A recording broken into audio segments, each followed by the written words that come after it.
Okay, very good. Thank you, Tim.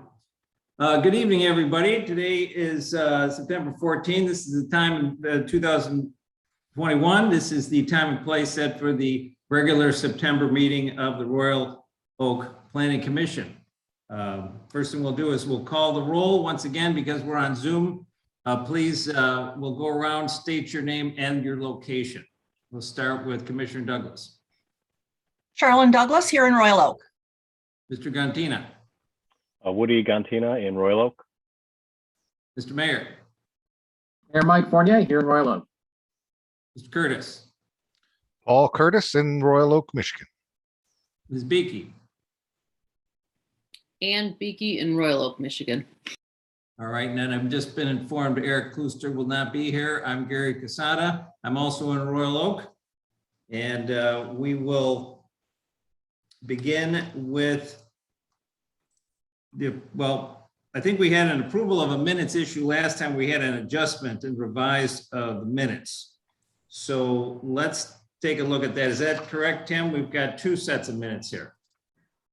That's correct. But before you move on, I'd just like to point out that Aaron Leal is on the phone. He's the new city attorney. Mark Lipp has left the city services. And so I believe Aaron will be filling in until he finds someone else he wants to appoint for the duty. So I just wanted to point out that he was on the call as well. Well, thank you, Tim. Good evening, Mr. Leal. Nice to meet you. Nice to meet you and everyone else here. And hello to a couple of commissioners I see every 2 weeks. To go back to your question, Gary, yes, the July 13th minutes were postponed last month to go back so staff could look at the videotape and make a couple corrections that were pointed out by, I believe, Mr. Curtis. Those corrections have been made and adjusted. So you have two sets of minutes up for your consideration. All right, I'm going to start with the regular meeting, the minutes of the regular meeting of July 13th, 2021 revised, and ask if there is any discussion of these meeting minutes. All right. Hearing none, I would ask, is there a motion to approve the minutes? I move to approve July 13th minutes. Is there a second? I support. Ms. Beakey supports. All right. Any further discussion? All right, seeing none, I'll call for the vote. We'll start with the mayor. Yes. Mr. Curtis. Yes. Ms. Beakey. Yes. Mr. Gantina. Yes. Commissioner Douglas. Yes. And I'm a yes. So the meeting minutes as revised for July 13th, 2021 are approved. Next issue is the meeting minutes for the regular meeting of August 10th, 2021. If you had a chance to review these, I would ask if there's any discussion of these minutes or a motion.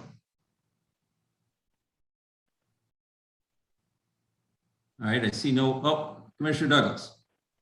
I'll move approval. There's a second.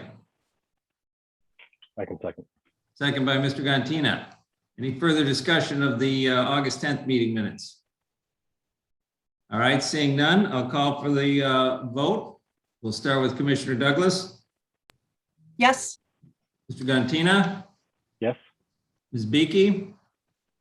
I will vote yes, although I was not present, so I did not review the minutes. Thank you. Mr. Curtis. Yes. Mr. Mayor. Yes.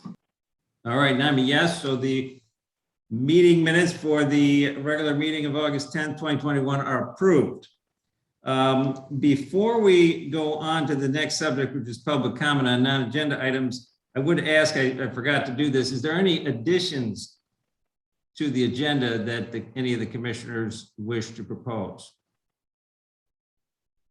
Okay, seeing none, we'll move on to public comment on non-agenda items. Mr. Twang or Ms. Schwanger, are there any such things? There was no public comment called in today. All right. That being the case, I guess we're going to go right to new business. And this is a public hearing on the rezoning from a mixed use 2 to a planned unit development.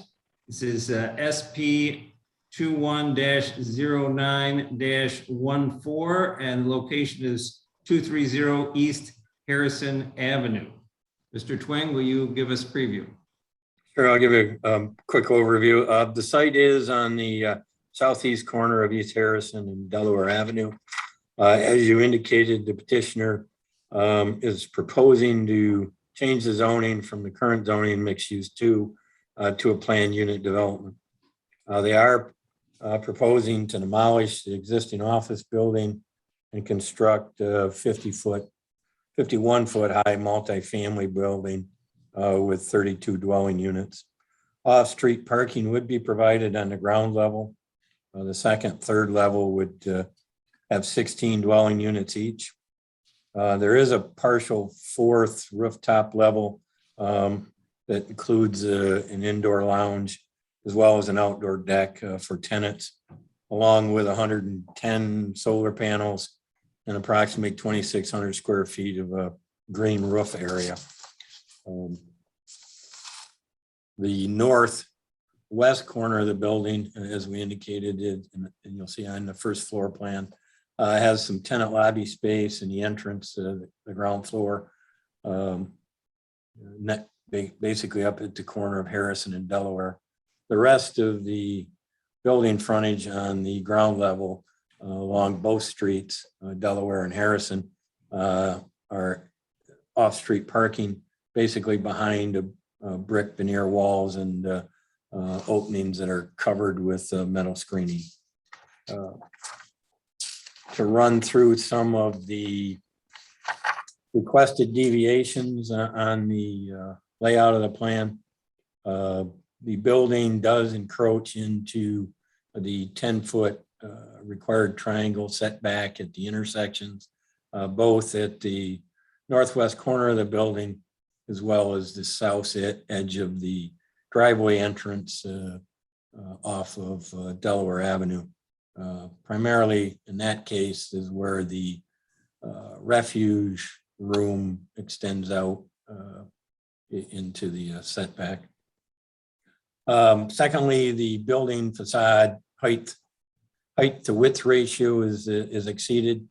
The 1 to 3 is exceeded to 1 to 4.38 on the east and west facade elevations in terms of, again, of the height to width ratio. In terms of lot size and density, the lot's about 21,420 square feet. The required for that would be, under the ordinance provisions, would be some 99,000 square feet for lot area. It would allow basically 6 dwelling units, and as I indicated, the petitioner's proposing 32. The ground floor level in the neighborhood business and mixed use generally allows permitted uses and not parking to take up the major parts of the frontage. The next one is in regards to building heights. The building heights and mixed use to the roof line are maxed out at 30 feet. As I indicated, the petitioner is proposing a building with a height of 51 feet, and that does include the small lounge area on the roof. The primary roof line is 46 feet, 4 inches roughly. Some of the other deviations relate to setbacks for the building. In the mixed use, it's mixed use 2, it's set at 10 feet on all sides. This building varies based on whether you're on the ground floor or the upper floors, which have cantilevers on them. So you'll see in the report kind of a minimum, maximum, and the property lines go at angles too. So the setbacks vary considerably, but we've listed the 10 feet as well as the closest in the deviation table. The next item is in regards to trees and the requirement for trees. There are requirement in the right of way to have a tree every 30 feet. Along Delaware, there are 7. Along Harrison, there would be a requirement for 3. They are providing 7 along Delaware. There are 2 proposed in the setback along Harrison. There's not room in the right of way between the sidewalk and the curb to put them, but they're proposing 2 versus 3. And I believe, and the petitioner can speak to it, but I believe the overhangs on the upper floor preclude the additional 3rd tree along that segment. In regards to trees removed in the replacement ordinance, they are removing 3 trees from the site that have a diameter inch requirement of about 27 inches. Since 3 of them are being removed and they have that diameter, they would be required to put 6 back with a total of 54 inches. What they're putting back are 9 trees with a total of 33 inches. So subtracting 33 from the 54, their deficit is some 21 inches in diameter of inches of tree. The ordinance says the Planning Commission can either require additional trees, or you can impose a fee of $200 per inch missing. If you did that in this case, you'd be roughly $4,200 in that fee. Or you can waive the requirements in the ordinance, or suggest they be waived. The number of parking spaces at 2 per dwelling unit, the requirement would be 64 spaces for the 32 units. The petitioner is proposing a total of 42. 8 of those are handled in a lift scenario, and you'll see that, I believe, in the packet, that where those are located, kind of in the center of the building. So they would have a lift that would take 1 car up and allow another one to park underneath it, for a ratio of 1.3 spaces per dwelling unit. The last one is in regards to the driveway access off of Delaware into the building. The ordinance allows a maximum of 30 feet at the property line. The petitioner's got a total of 45 feet at the property line, and that is between the drive entrance as well as access to the refuge room. Staff has suggested possibly you could require a landscaped island in separating those 2 to avoid that need for that variance going all the way across. That's kind of a summary of the project as well as the deviations. I would point out that there were no phone calls on this, as Swanger indicated, but there are 2 emails that were received and attached to the end of your packet.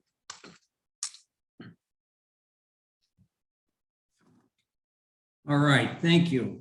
This is a planned unit development, so we, the Planning Commission, are we recommending, or are we approving ourselves? We're recommending to the City Commission.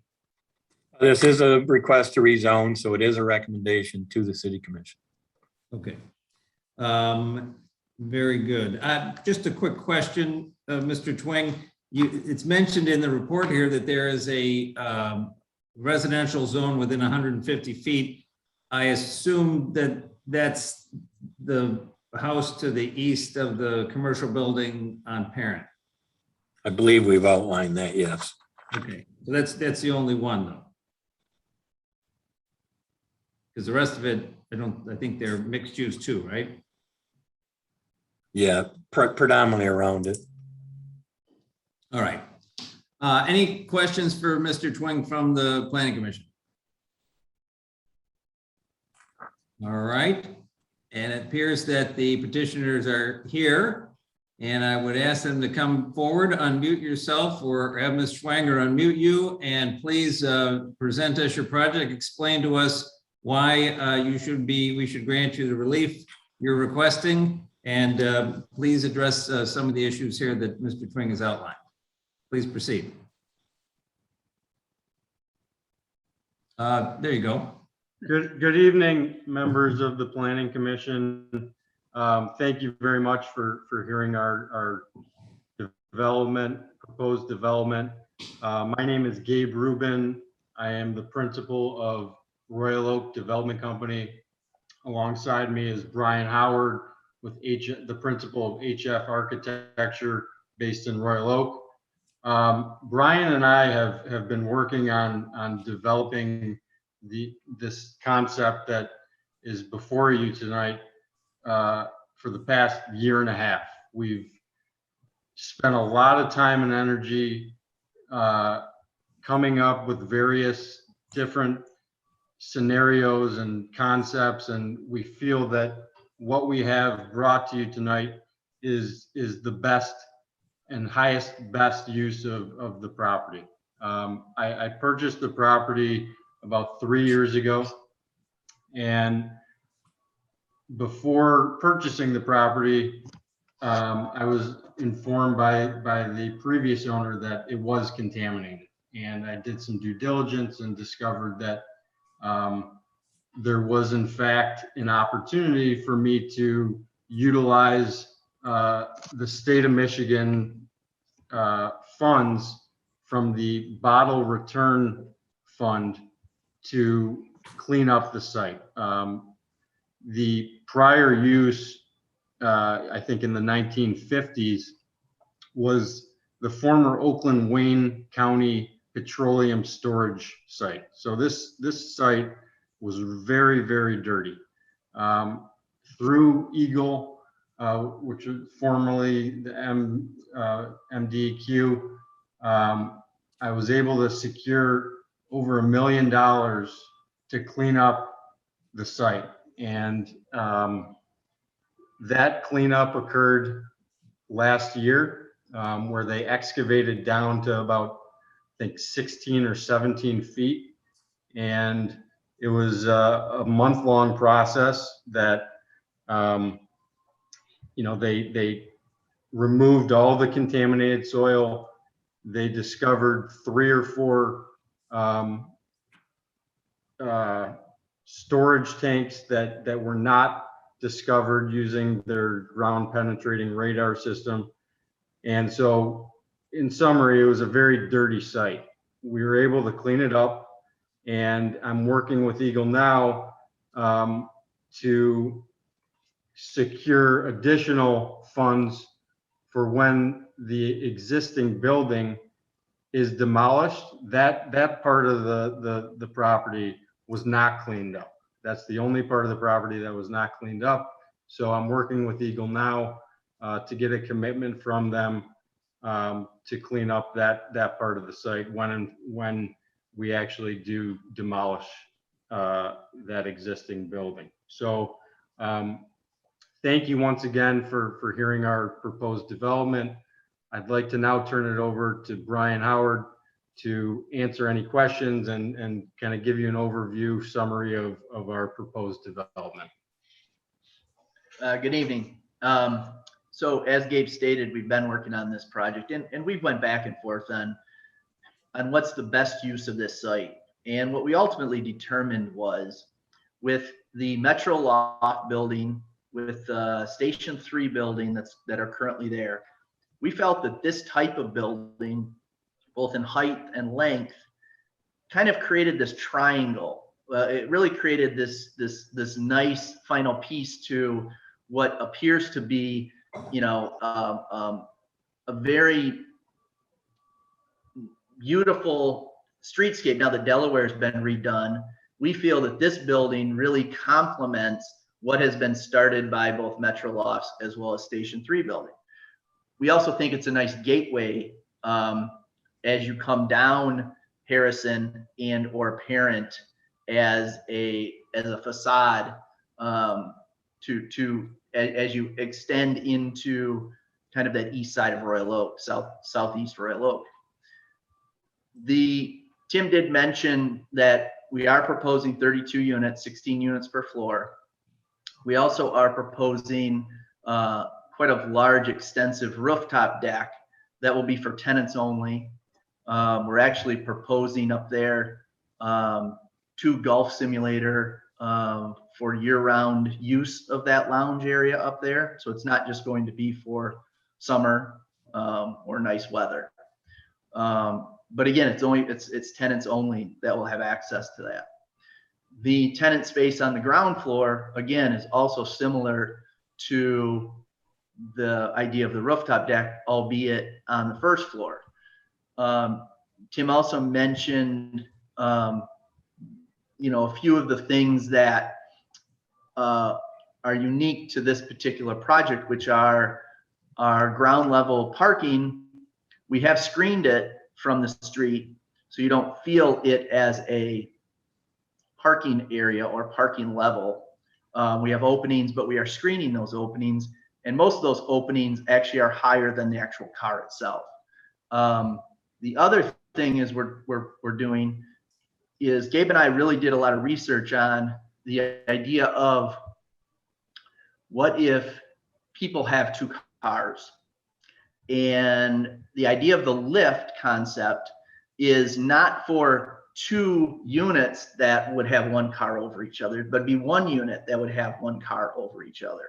So we can introduce more of these lifts throughout the whole parking garage to almost get us to our 2 cars per unit space. But we felt, though, that could be something that could be in discussion with regards to tenants. Maybe most don't need 2 cars, but maybe some do. So that was part of our kind of research or marketing. Gabe's a realtor, so he's done all the research on the marketing side of it. That is something that could be adjusted, or we could adjust as we move forward. Couple of the other things. The other thing I want to point out is the top of the building, or basically the rooftop of the building, parapet wall is actually at 46 feet. The roof of the lounge area, which is more centrally located within the center of the building, is at 51, 52 feet. I want to point out that the height of the Metro Lofts building is actually 52 feet to the top of that roof, and Station 3 is actually 63 feet tall. So we feel that ours complements and works off of those 2 existing structures that currently sit there. I'd be more than happy to answer questions. All right. Are there questions for the petitioner? Petitioners, plural.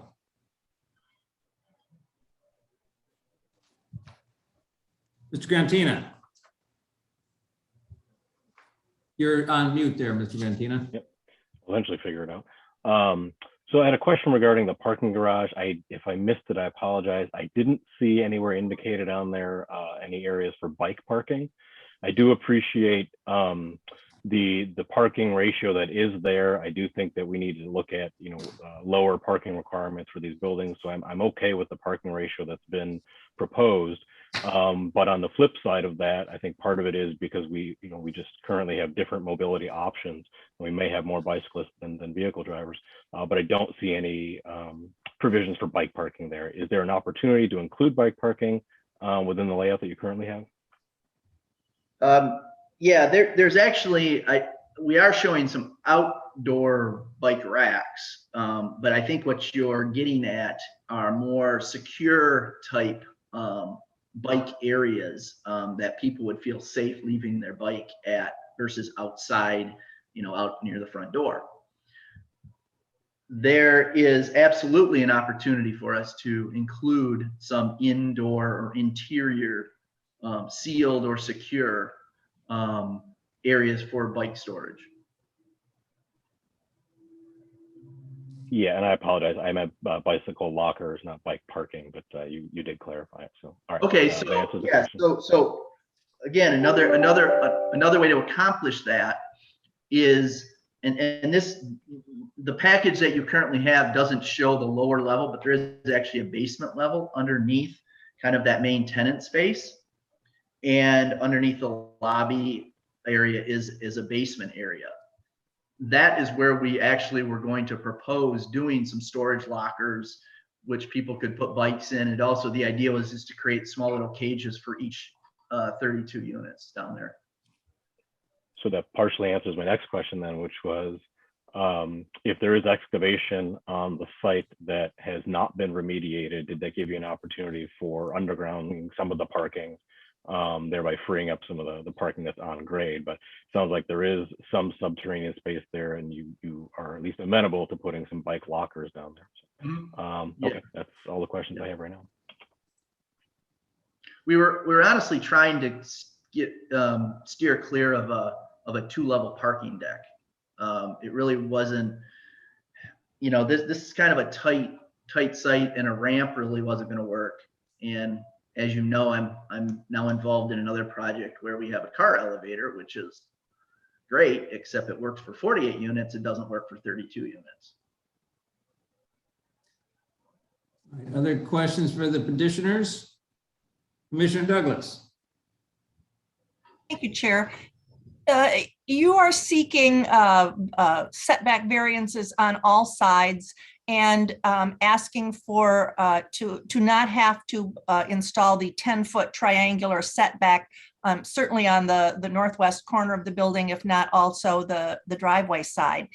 Given the blank slate basically that you have to design this building, why couldn't you design it to meet those setbacks and that clearance requirement? We absolutely can on the corner of Harrison and Delaware. What that would require us to do is just to make some less square footage in that lounge area, because as I understand, that triangle concept doesn't go to the sky. So I could leave that cantilever of that second floor at 15 feet in the air and still create that triangle effect. If I'm not understanding that correctly, then please correct me. With regards to the drive area, we absolutely can make that happen as well. My goal was when I was designing this building was to create a difference in depth for a building. I didn't want a long flat building. And so that trash enclosure being pulled out allowed me to create some depth in the facade, in that very long facade. But with that said, I also understand the safety issues that come along and come with this idea of the triangle views as people are entering and exiting out of that parking garage. So because of the fact that we have a basement area, I can actually, if you're looking at the plan, I can actually take the trash enclosure structure, push it back to get me my 10 feet that you're asking for off of that corner, which I guess would be the southwest corner as people are exiting out of that or entering into that parking garage.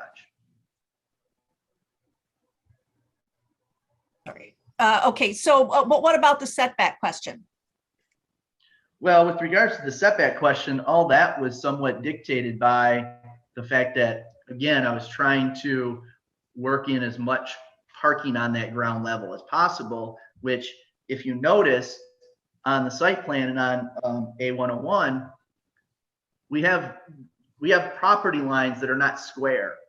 And so in some instances, I do meet the 10 feet, but I don't want to build a canted or trapezoidal building. So there are instances where I'm tighter than 10 feet in some instances, but I'm larger or further than 10 feet in other instances based on the angle of the property line. Oh, okay, that makes perfect sense. Thank you. Right, other questions for the petitioners? Mr. Curtis. Hi, I'm want to read something from our notes. It says, the planning commission must determine there are recognizable and material benefits that would otherwise be unfeasible or unlikely achieved without the PUD. Sorry, I'm just reading that, what it says there. So I'm having trouble finding what they are. So I'm going to ask the petitioners, if you would, what are the benefits to Royal Oak to have this particular PUD project happen? So as it stands right now, the property, most of the property is a vacant parcel. The other quarter of the property is an existing building. I have a tenant in there now on a 12-month lease. The benefit to Royal Oak with this proposed development is that there will be more people in the city of Royal Oak, living in the city of Royal Oak, shopping in the city of Royal Oak, eating in the city of Royal Oak, plus the increase in taxes to the Royal Oak, just to the city of Royal Oak, and the overall beautification, architecture, in that pocket area. This will help the overall development of that area. So I think in a lot of ways, there's a lot of benefits that can be seen to the city of Royal Oak. There's two other benefits that a lot of projects haven't tried to accomplish, or maybe they have, but they haven't succeeded. We're actually trying to make this building go as off the grid as possible by introducing 110 solar panels. That starts to now reduce electricity demand on this building. The other thing is, we know, and tonight's going to be a good example of another storm coming through, of infrastructure issues with regards to stormwater. And we've introduced a 2,600 square foot green roof to absorb a tremendous amount of storm water that would, in essence, go into the system. So there are benefits beyond just what Gabe talked about. There's technical and environmental benefits that we're trying to be a forerunner in with regards to this particular building and structure. All right, Ms. Beaky had a question? I have, I'm gonna stack three questions that all of them should be pretty straightforward. With regarding the green space, the overall square footage, given the shape of the building and given the varied setbacks that you mentioned, in comparison to if it had the whole 10-foot setbacks, I'd like to know what the overall square footage of the green space is relative to what it would be if it had the full 10, if it were a square building and had 10 feet all around it, if you have some sense of that. I'm not sure if that's in our package. And with the solar panels, are you going to have on-site battery storage so that the building will be serviced even if there's an electric outage? And with regard to the rooftop deck, talk to me about noise, neighbors, its direction, that kind of thing. It's nice for the residents, it'd be used all the time, but how's that going to impact the neighbors? Well, I don't know if we didn't have our renderings done in time prior to the submittal package, but this is a rendering looking at Harrison from the southwest corner. And as you can see up towards the top up here, that's actually our rooftop, which is being screened by the elevator and stair core. Now, the rooftop area moves this way, certainly, but then also gets screened somewhat by this element and object at this end of it. All of it it's all directional to the west. So it's not directional to the east. So right across the street from us, as you know, is the Holiday Market employee parking lot. So there's quite a distance from our particular building. And here's another view, actually.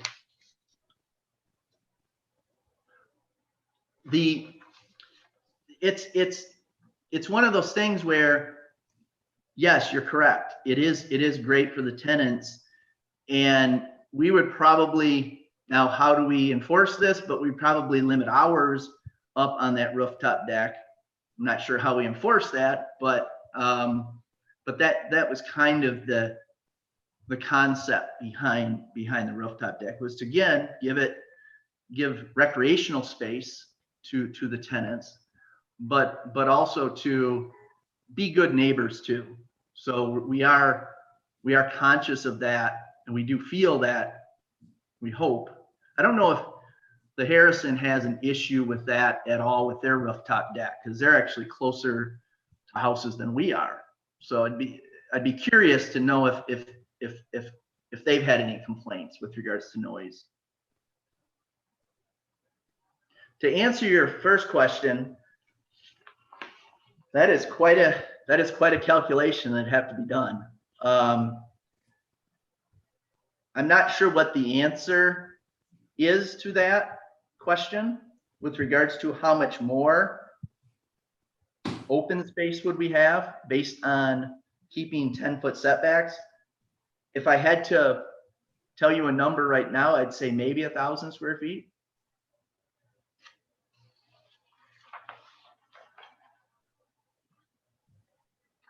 Just one quick follow-up comment. So I asked that both about, the overall green space in terms of, again, for the environment, for the retention of water, et cetera, and then also for just the overall pleasantness of the street in terms of walkability and bikeability. No, I understand. And I do think that, back to Commissioner Douglas's point, if we do pull that back 4 more feet, so we get our 10-foot triangle at that corner, that will certainly help and add to the walkability or to the landscape area, the soft buffer zone, if you will, on that corner.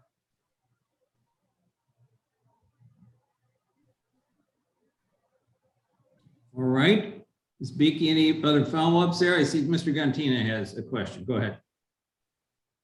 So we've got a few here. Again, if I missed this, I apologize. Is there a plan to put vehicle chargers in the parking garage or make it, I guess, an option for tenants in their parking spaces? There is, yes. Okay. And then also, are these intended to be for sale or for rent units? For rent. For rent, okay. And then with respect to the PV system on the roof, do you have a sense yet of what percentage of the overall load of the building that array, I'm assuming it's not 100%, but do you have a sense of what percentage of the overall load you will be offsetting with that solar array on the roof? I don't know the answer to that yet because from what I understand, it's more that DTE kind of starts to establish or starts to help with that avenue and help us walk through that. Our hope would be, and again, I don't know if it's possible or not, but our hope would be is that we could get, 25 to 30% if that's doable in that amount of panels. We certainly have the ability to add more panels on the roof as we move to the north and still capture a substantial amount of southern exposure, both from the east and the west. So there is some flexibility there of being able to increase that number of panels. And then one last question, I apologize. When looking at the layout of the units themselves, there's on the east facade, right about the midpoint of the building, those 2 units have balconies at the second and the third floor there. Not really knowing how they align with the metro lofts directly to the east there, which would be the biggest area of concern. Would those balconies, are they at roughly the same levels as those metro loft balconies? Will they be looking over into those balconies? Can you kind of help give me a sense of where they stack height-wise? I believe that the most northern balcony on that level, both on 2 and 3, are more in the parking lot, but may have a slight chance of being just at the edge of the Metro Loft building. I'm not 100% sure in terms of where that balcony actually does fall. But walking it and understanding that there's a substantial amount of parking back there on that south side of that building is the reason I recessed those balconies into the units and they don't project out from the facade is for those privacy purposes, both for our tenants as well as the Metro lofts. So I was actually, I agree with you on the balconies that are at the north end of the property. I was more concerned with where your building takes a jog from north to south, kind of that midpoint of the building. Those two units there on the second and third floors have balconies, and I think those are directly adjacent to balconies on the Metro loft. I just didn't know. I just didn't have a sense of, are they, in plane with those height-wise, or are they, significantly above? That was the balconies that were more of my concern. Was all. They are above the Metro loft ones for sure, because the Metro loft has ground level living space, and then they have second floor, and I think the third floor is more of their loft area. But ours are actually set up. This first one is 18 feet off the ground, so I think it's actually kind of at that midpoint potentially of the Metro lofts. They're facing the Metro lofts balconies, if I'm not mistaken, are facing south. South. Yep, that's correct. So. Okay, thank you. We don't want it to be an issue for our tenants either. So, we certainly will take that, into account when, if I don't want to say we would remove that balcony. I'm not saying that at all. What I'm suggesting is we could massage that balcony if it became an issue for our tenant or for Metro lofts.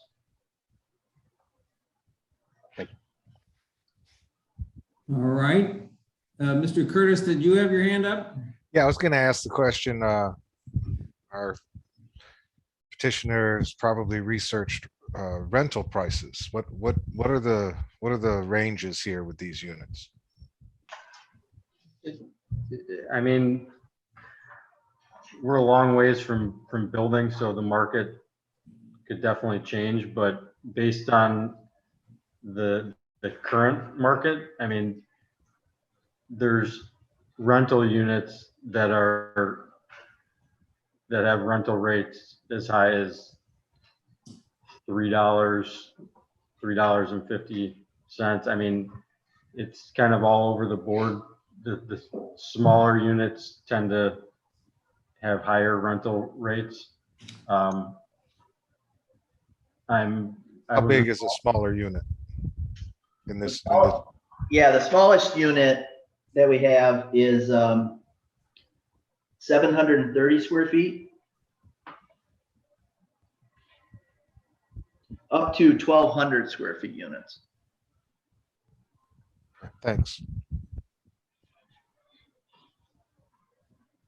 All right. Other questions for the petitioner?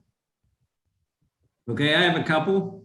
I want to start by going backwards and talking about the contamination, just out of curiosity. That's a brand new piece of concrete just south of the office building.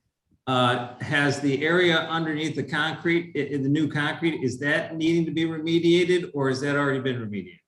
That's been remediated. So what they did is they excavated right up to the sidewalk.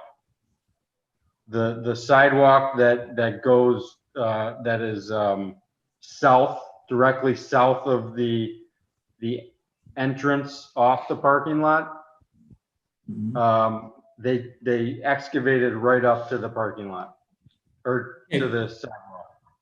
Okay, my just out of curiosity, I don't know how important this is, but you have a building footprint that you're going to tear the building down, right? Correct. And in that footprint, you got to remediate that soil, right? Yes. But under the brand new parking lot, has that already been remediated, or does that? Okay, you don't need to remediate that again. That's one question. The next question I have is about the roof. the plan of the roof is a little bit, it shows where the green roof is. It shows where the solar panels are on the deck, but it's a little bit, to me, I just like a little more explanation how the green roof can meet the requirements of the stormwater ordinance. Is that just an approximation, or have you already done the calculations? Is this layout of the roof, you're confident that this is what it's going to be? Could the green roof expand? Could the solar expand? Tell me a little bit more about how the roof is really laid out there. Yeah, so we have not done our actual civil engineering calculations to determine if it's going to absorb all of stormwater or not, or half of the stormwater based on the 100-year storm. We do have the flexibility, absolutely, to expand our green roof area, as well as I stated earlier, which is we have the ability to expand our solar panel area. The green roof area is not just the rectangle that occurs to the north of our stair and elevator tower on A104. It actually is a green roof area that occurs in front of our rooftop deck running along the west line of the building to buffer it from the rooftop deck from the edge of the building. So if you notice on there, there's actually this amount of landscaped area on the roof that creates a zone, creates a nice difference so that the rooftop doesn't come right up to the edge of the building. The other nice thing about that is again, it gives us more green roof area to absorb more stormwater. The other idea is, and this is one that Gabe and I just kind of kicked around, which is the roof on top of our lounge area is a phenomenal area to put more green roof area on top of that. It's a flat roof structure.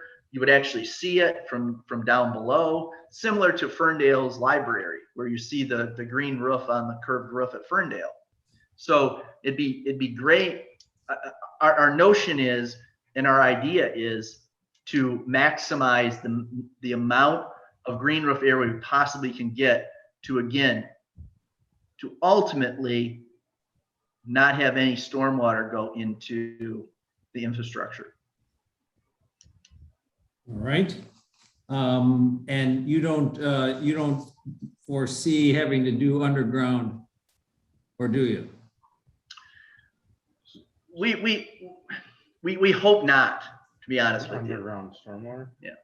So the idea is that if we can get this green roof to do what we think it can do with its size and its volume, then it will absolutely minimize and maybe eliminate. I'm not going to say completely it eliminate it, but it certainly will make a huge dent in potentially not having to do underground stormwater detention.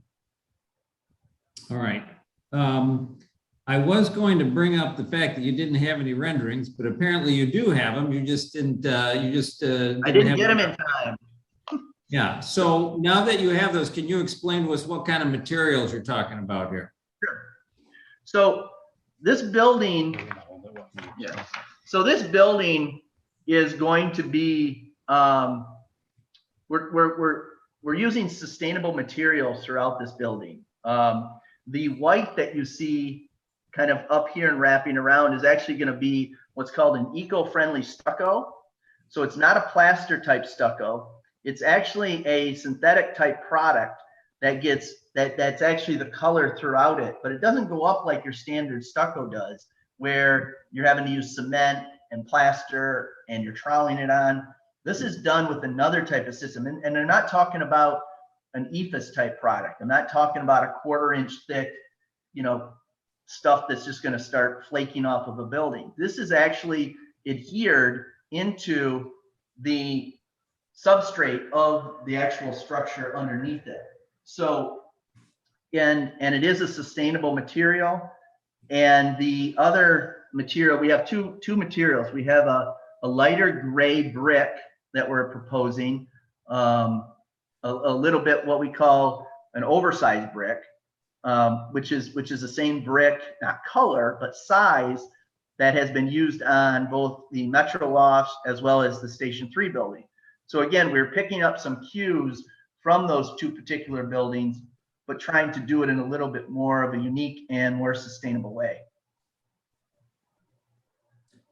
All right.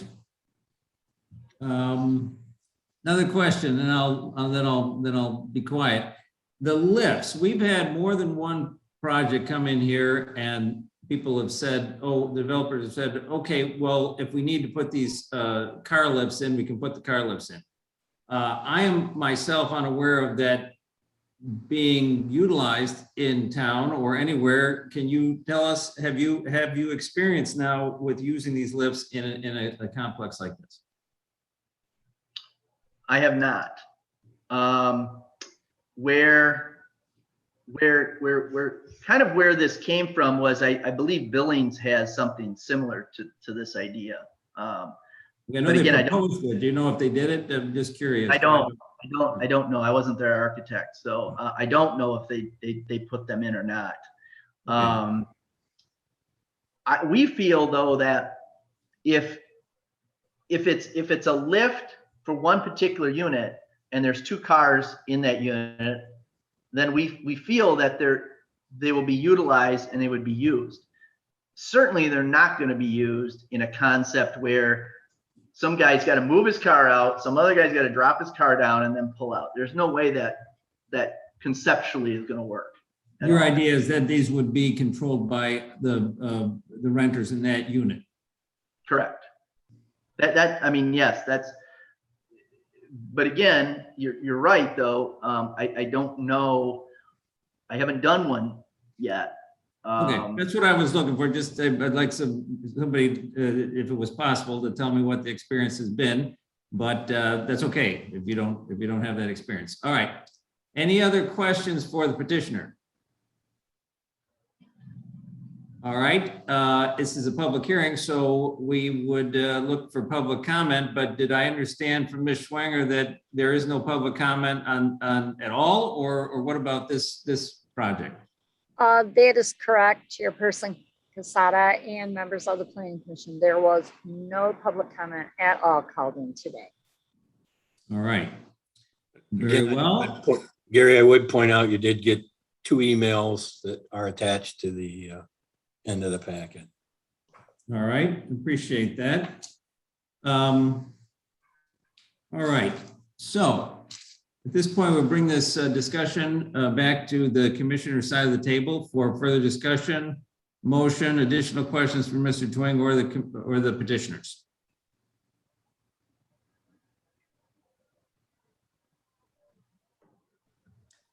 Ms. Beakey. I guess I'll just start with a comment.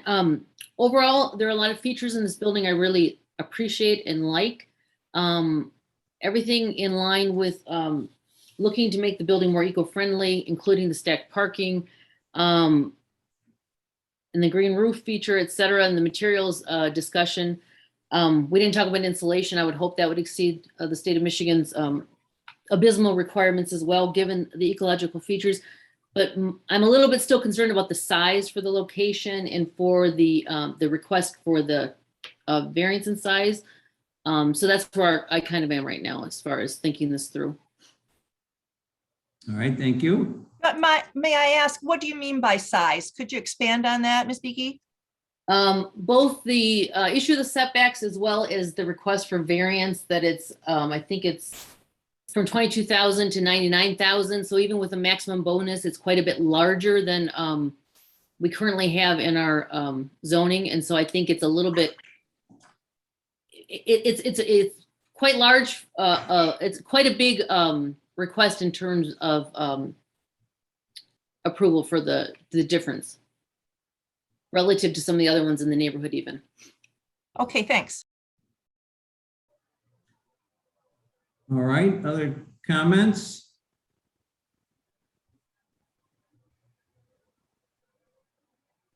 Well, oh, go ahead, Mr. Guntina. So I just want to echo some of Ms. Beakey's comments. I certainly appreciate the developer bringing some of the sustainable features to the project of their own volition. Oftentimes we have to request or fight for those features, so I certainly appreciate that. I initially was kind of concerned about the size and the density as well, but when I look at that project in totality with all of the adjacent development, I was a little bit less concerned. I appreciate the information that was given to us regarding the heights of the adjacent buildings as it relates to what's being proposed. I don't have as much of an issue with the density, although it is, a fairly significant ask, only because of what already exists around it. And I do think, there are unique circumstances around this particular little, trapezoidal area here, where this does seem to fit in with what's already been developed there in a reasonable way, in my opinion. So I guess I'll stop there. All right, any other comments? Mr. Curtis? Yeah, I think it's a pretty cool project. I guess the safety triangle stuff concerns me. And just looking at the overall list, there's, I don't know, like 10 variances that would be requested without the PUD here or something like that. I mean, there's a long list of things that the petitioner seeks, and the easiest way to get there is with a PUD. And again, my original question was about community benefit, really. And I guess my comment is really no fault to the petitioner when I ask what's the community benefit. The petitioner has an answer, but most of that answer goes along with the notion of highest and best use of a piece of real estate in terms of profitability, right? Like more people. And by the way, I don't have a huge problem with density in this particular area. Guess what I'm driving at, though, is as a planning commission, we don't have a clear direction for petitioners when we say a PUD ought to show clear community benefit. And that's frustrating from my perspective. And again, no fault to the petitioner. Right? It's not their fault. We don't have a clear expectation here for them to look at. So I guess I'm trying to, maybe I should have added to the agenda when Mr. Chairman Casada said, I think we need a motion that's about having this criteria built, maybe, from staff suggestions and the planning commission making progress. Because from my perspective, I feel like we've been talking about this for a long time with not much progress. All that said, and I see Mayor Mike with his hand raised, I'll stop. But I do want to just end with, I think it's a cool project, so that's it. Okay, thanks. Mr. Mayor? Yeah, I agree with Mr. Curtis and I agree with Mr. Gantina. I think it's a cool project. It is a PUD, and to let Mr. Curtis know that you're right, we're a little slow, but it is part of our strategic plan to have a community benefits program that we're putting together.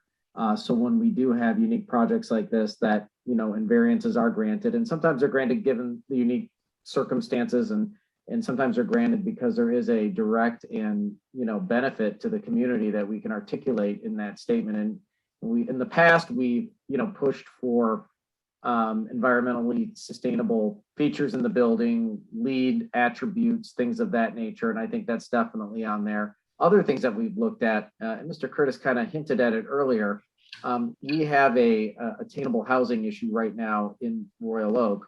And maybe this is more of a question to the petitioners. What are their considerations for making one of these units like veterans transition housing? You still get paid, you get paid by the county. It's just it's a unit that is dedicated, like 6 months to 6 months, I believe is what it is, to transition veterans in, help them when they come back from deployment, acclimate back to, the community.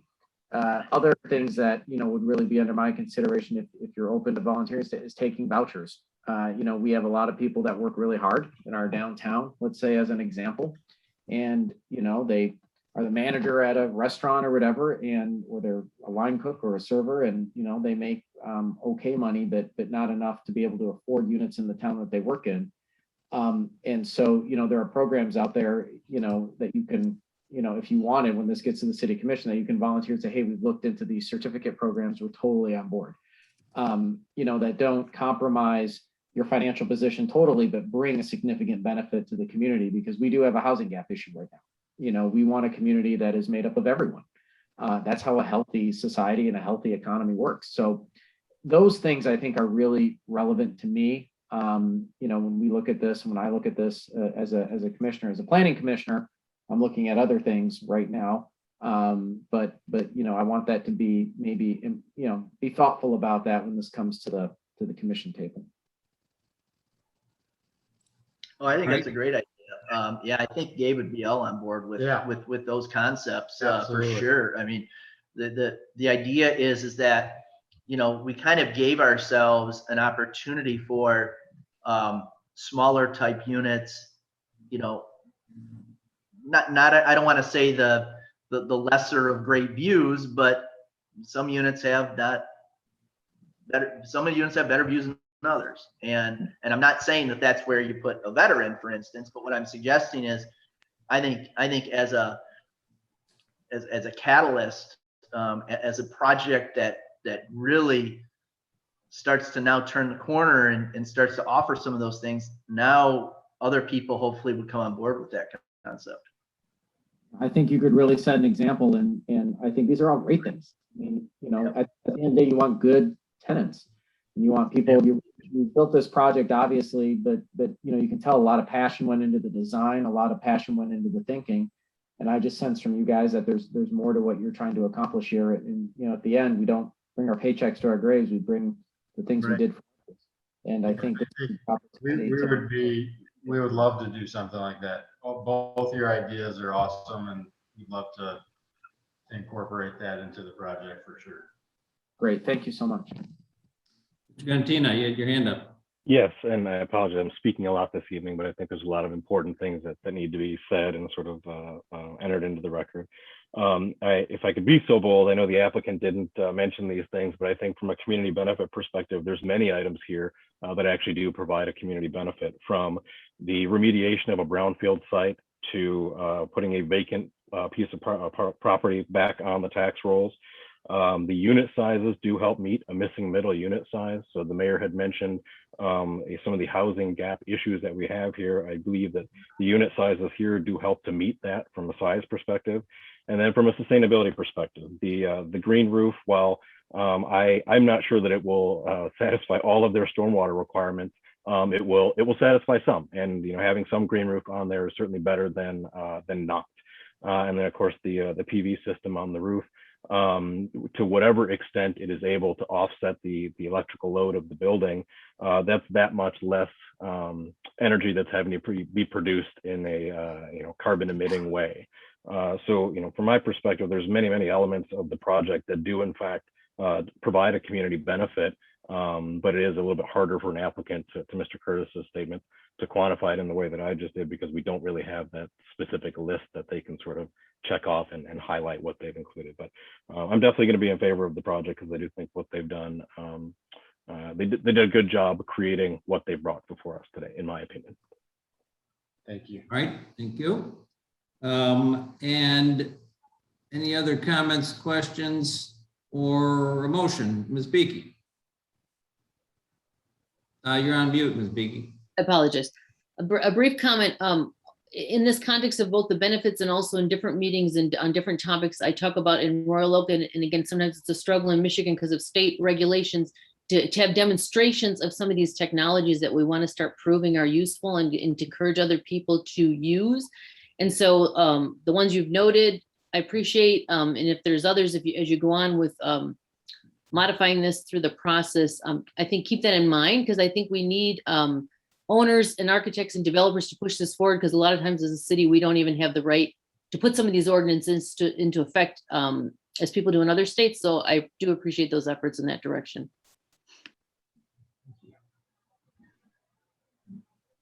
All right, Mr. Curtis. Sorry, I'm still new enough to not understand, Mr. Twing. The process here, it goes from, if it's approved here, what they're requesting, goes to where? Because I know there's a chance to look at site plans later. how does this go process wise? Through Well, the machine? they have a proposal in front of you that's the document, the plans, that's here for your recommendation under the PUD for a rezoning. That recommendation would go to the city commission. If there are specific things that you want above and beyond what's shown on the plans, you need to articulate that this evening and put it in your recommendation. Thank you. Commission. Yeah.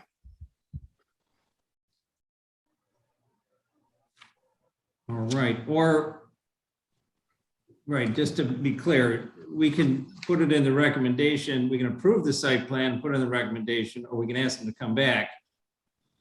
That's also an option, right?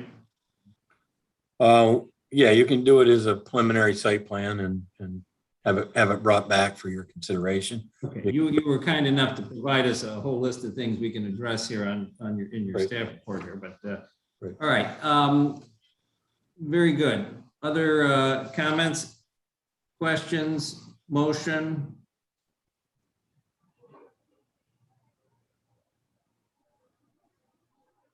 Really looking for a motion at this point since there's no more discussion. Mr. Mayor. Now you're on mute. Gosh darn it. Go from work computers to home computers and, less technology. My apologies.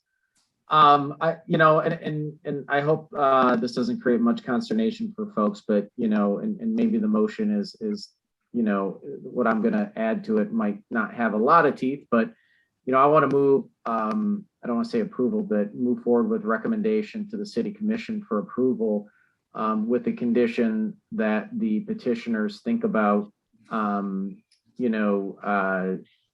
present a veteran transition housing option, as well as a attainable housing option for at least one or two of the units, and how they would like to go about that in their, update to the city commission.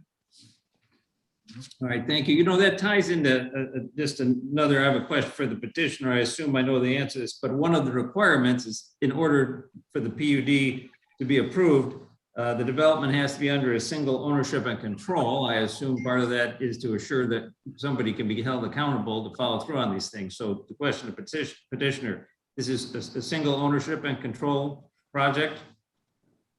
It's a LLC. It's an entity that's an LLC.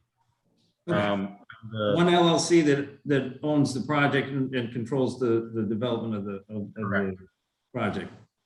Correct. Okay, that's what I need to know. Being the attorney. All right, I don't know how we would, I guess we'll have to think about that. You're not imposing, it would suggest we impose a condition, you're suggesting. Well, my condition is that they, along with their, my condition is to make a recommendation to approve it with a condition that they, when they present, or when it's presented to the city commission, that those two elements are addressed. All right. Now, okay, and Mr. Twing, we can do a two-part motion here, one motion to recommend the approval of the PUD, and then the second motion relative to the site plan. Can we do that? Well, we've generally done the PUD as one activity, and you can do it as a preliminary, meaning that you want to see it back with your revisions that you've requested prior to it going to the city commission. So you could articulate a set of conditions that you want to see an approval of the preliminary plan subject to a set of conditions. The petitioner would then have up to 6 months to make those revisions and bring it back to you for consideration. Once you got those revisions, you could forward the whole plan and PUD recommendation on to the city commission for its consideration. That's one option. Conversely, you could do it as a final, say the plan they've submitted is fine with a couple of modifications, and forward that to the city commission now. And if we're going to do that, Whether you want to see it back or not. yeah, if we're going to do that, the planning commission here would have to make sure they're comfortable with all of the recommendation items on page 10 of 11 that you have included, although we've already changed some of them because the triangle setbacks, we're saying they're going to address that. We're not going to permit that to be variance on that. So Can I jump in? Can I jump in? You have not said that yet. You need to include that as part of your motion. You need to include that that's not acceptable. That's not an activity that you're going to allow to go forward. Right, that's what I mean. If we're going to do this in one motion, we have to make sure that all of these things are addressed. Correct. Well, what we can do there, Chair, there is a motion on the table right now. If somebody seconds it, then we can have someone offer up an amendment to adjust those. All right, so the motion on the table by the mayor is to recommend the approval of the PUD and that before the recommendation goes to the city commission, the petitioner will consider the mayor's suggestions about the veterans transition and attainable housing options, correct? And if somebody seconds that, then somebody else can add a motion. Okay, we have Is that a second by the commissioner? Yes, it's okay. So we have a second by Commissioner Douglas. Is there further discussion? Commissioner Douglas. You're on mute there. Oh, we're 3 for 3. Sorry, I pressed the button, it just didn't take. So yeah, I would, so as Mr. Casada said, starting on page 10, you have items A through I. I would modify item C. I would modify his motion to say that item C5 be eliminated, that the triangular setbacks be required. And I would modify it to say that item C8, I think what item C8 specify that a curbed island be installed to divide the driveway. So that's my motion to modify the existing motion. Mr. Mayor, the mayor is seconding your motion to modify his motion, but I just want a clarification about what you just said. Yes. Number 8, you're saying that number 8 is a driveway width of no more than 45 feet will be permitted, but otherwise a curb island shall be installed to divide the driveway into 2 separate access points. So what about that are we striking? I am requiring that a curbed island be installed. I mean, I'm not sure how this is written in an odd way. I think this is requiring. Now, if I can jump in, you can eliminate the first sentence. Right. Otherwise, so it would simply read as a curbed island shall be installed to divide the driveway into 2 separate access points for the off-street parking and the trash receptacle. It was given the planning commission the option to accept their design or to require it. So you would get rid of one of the 2 sentences. And Miss Douglas's comment is to get rid of the first sentence. Thank you, Mr. Kling. Okay, understand. Ms. Grantina, you had a comment, question? Well, I have a question because I would like to further modify.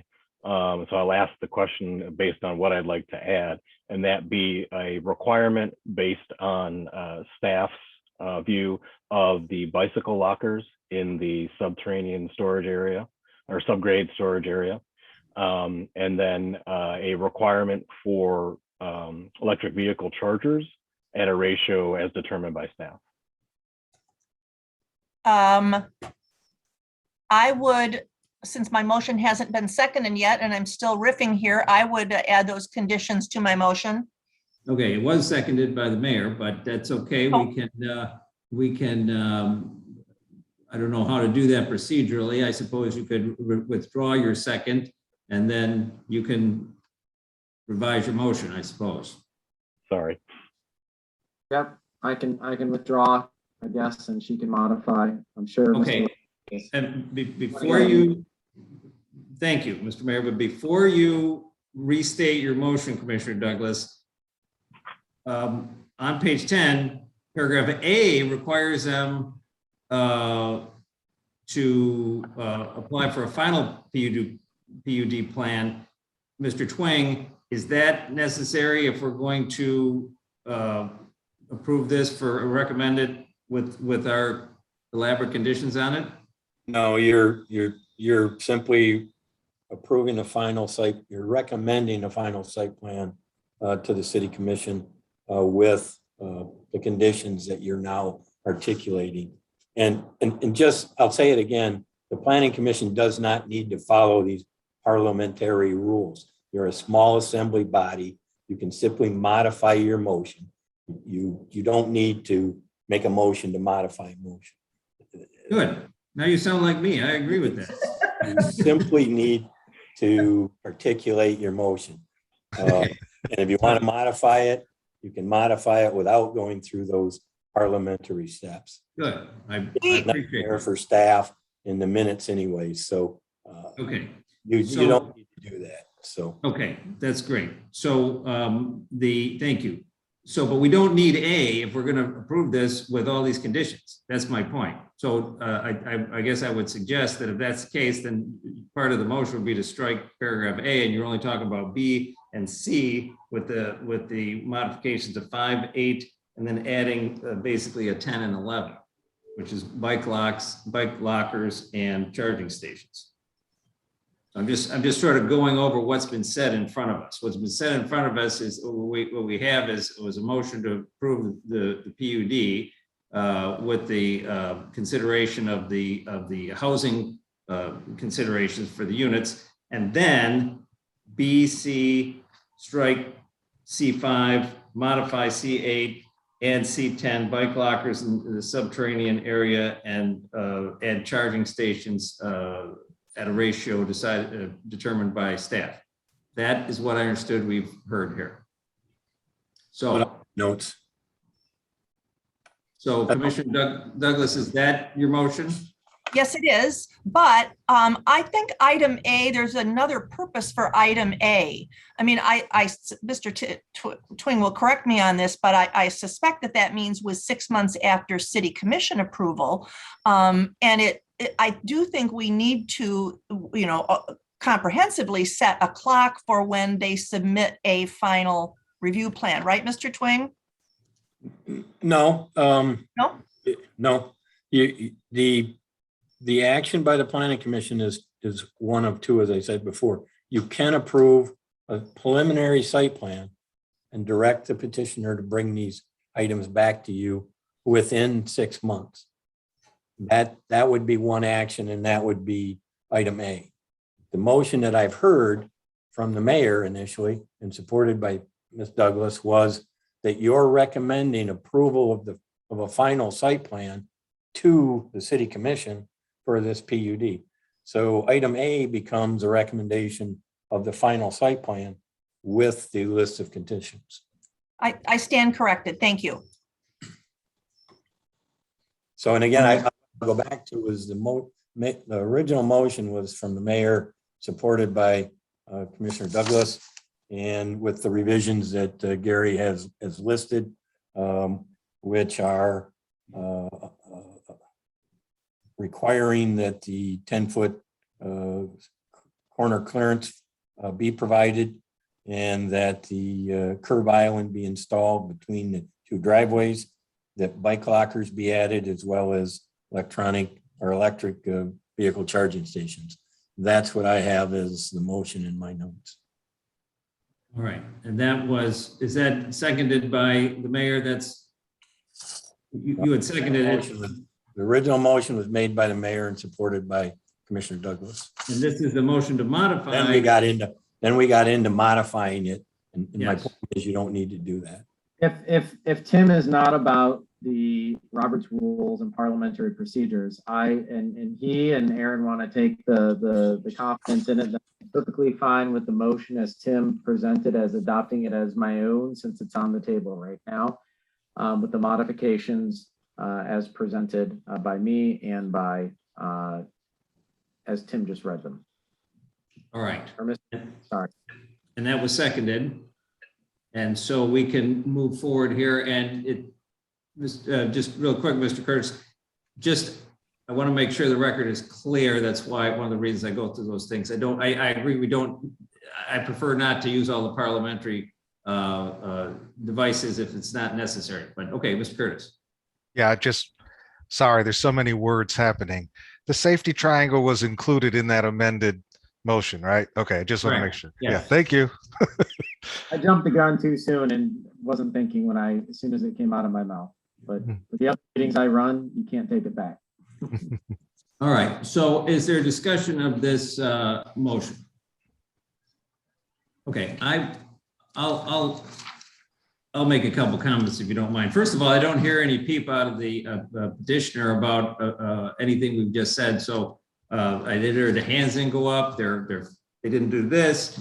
So I think they're accepting, and I know that their designer will make it happen the right way there. Just generally speaking, I know it's a long list of variances they're asking for, but really they're not that big when you look at this. You know, the lot size thing, the minimum lot size, if you impose that, what you get is what you get out in the further away from downtown, and there's nothing wrong with it. You get some green space and you get surface parking. But in this case, because you're stacking it, what you're doing is you're stacking those things. You've got the parking on the first floor and the green space on the top floor. So you're really achieving those things in a more dense way. You're just designing it in. I think so I think there's a little bit of the perception there that I don't think that's a big ask as maybe it sounded like. The building height, you know, I think that the Metro lofts are actually higher than 52 feet. Just so I would say, because there's a peak roof, a pitched roof on the east end of the building that's got to be higher than 52 feet. And the other building has a feature that's much higher than 52 feet. There are no balconies on the west side of the Metro lofts. There are balconies on the north side. So I appreciate the fact that it's possible that the balconies could line up, but we've already had our petitioner say if that happens, they're going to address it. But there is really only one balcony at play there, and a patio. So, and other than that, yeah, I think it's a well studied project. It may, I think it'll be great. So I'm going to vote for it. Thank you. Thank you. Any other comments? All right, hearing none, I'm going to call for the vote, and we'll start with Mr. Gantina. Yes. Mr. Curtis, Yes. Ms. Beakey, Yes. Commissioner Douglas, Yes. Mr. Mayor, Yes. and I'm a yes. So we're recommending the PUD for approval by the City Commission, and we've approved the final site plan with all those conditions that will be in the record if you haven't already made notes. So congratulations, good luck to you, and I think it'll be a nice addition to that section of town. Great. Thank you very much. Thank you. Thanks. Bye-bye. All right. Next order of business is a special land use permit and site plan to establish a daycare center as part of a professional office for religious institution. That's the Royal Oak Jewish Center, and that is within the existing building located at 514 through 518 East 4th Street. So Mr. Twing, give us a review, please. The property is on the south side of 4th, just between Knowles and Hazer Avenue. The petitioner is proposing to occupy the existing building with offices and a daycare center. They're not proposing changes to either the site or the building. The office would be occupied on the east side of the building. Daycare center would be established in the west portion of the building. Well, the office is a permitted use in mixed use 2. The daycare center is a special land use under that zoning district. The site does have 7 off-street parking spaces that exist. The previous office tenant was required, based on its usable floor area, would have been required to have 15 parking spaces. Given the proposed plan, with their office and daycare center, they'd be required to have 13. So from a review standpoint, the non-conforming parking situation is being brought more into compliance. In that regard, we have not required variances from the Zoning Board of Appeals. So there's no variance required here because it's coming more into compliance.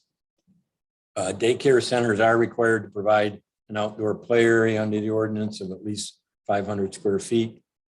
The property that's privately owned doesn't really have any site area for that space. The petitioner is proposing to use Grant Park as an outdoor play area, which is slightly under 500 feet away from the operation, and the ordinance does allow that to occur if it's within 500 feet of the subject property. As an alternate, you may recall that some of the other daycare centers the Planning Commission has seen, you could require it to be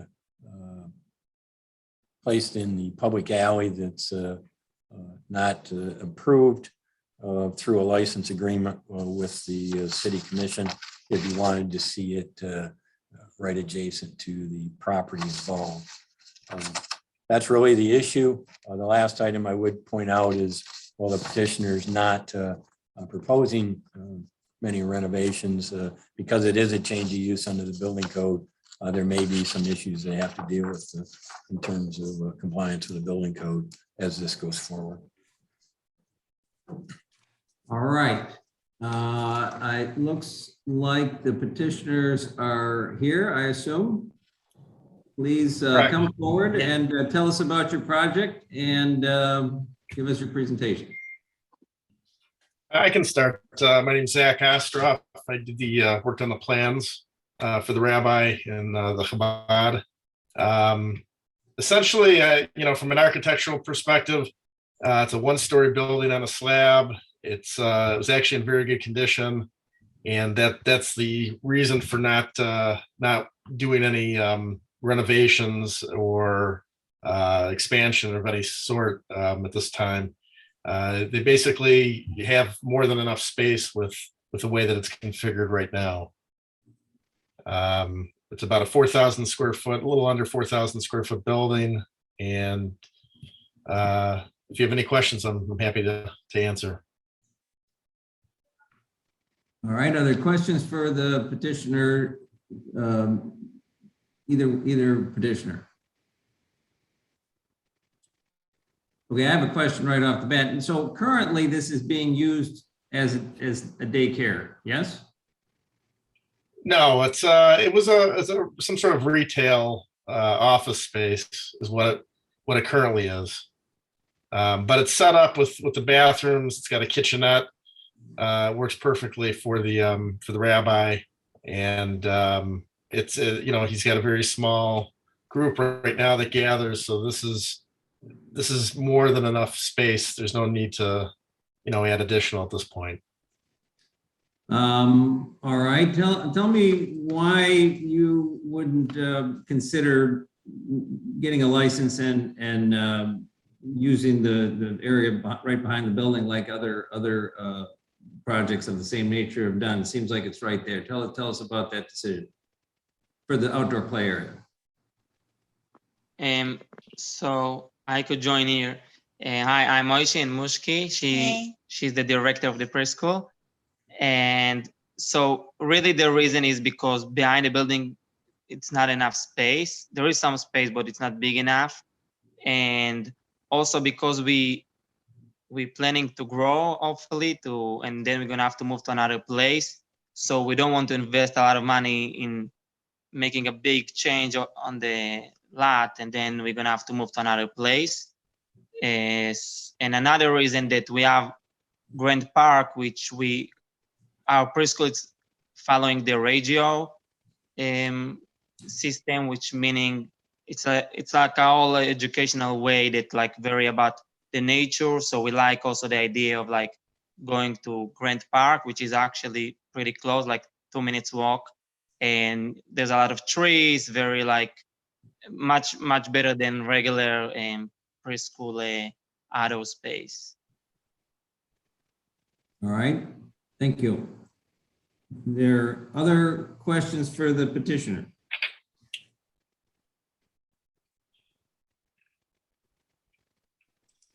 This is a public hearing. We did not receive any comments on it. All right, thank you.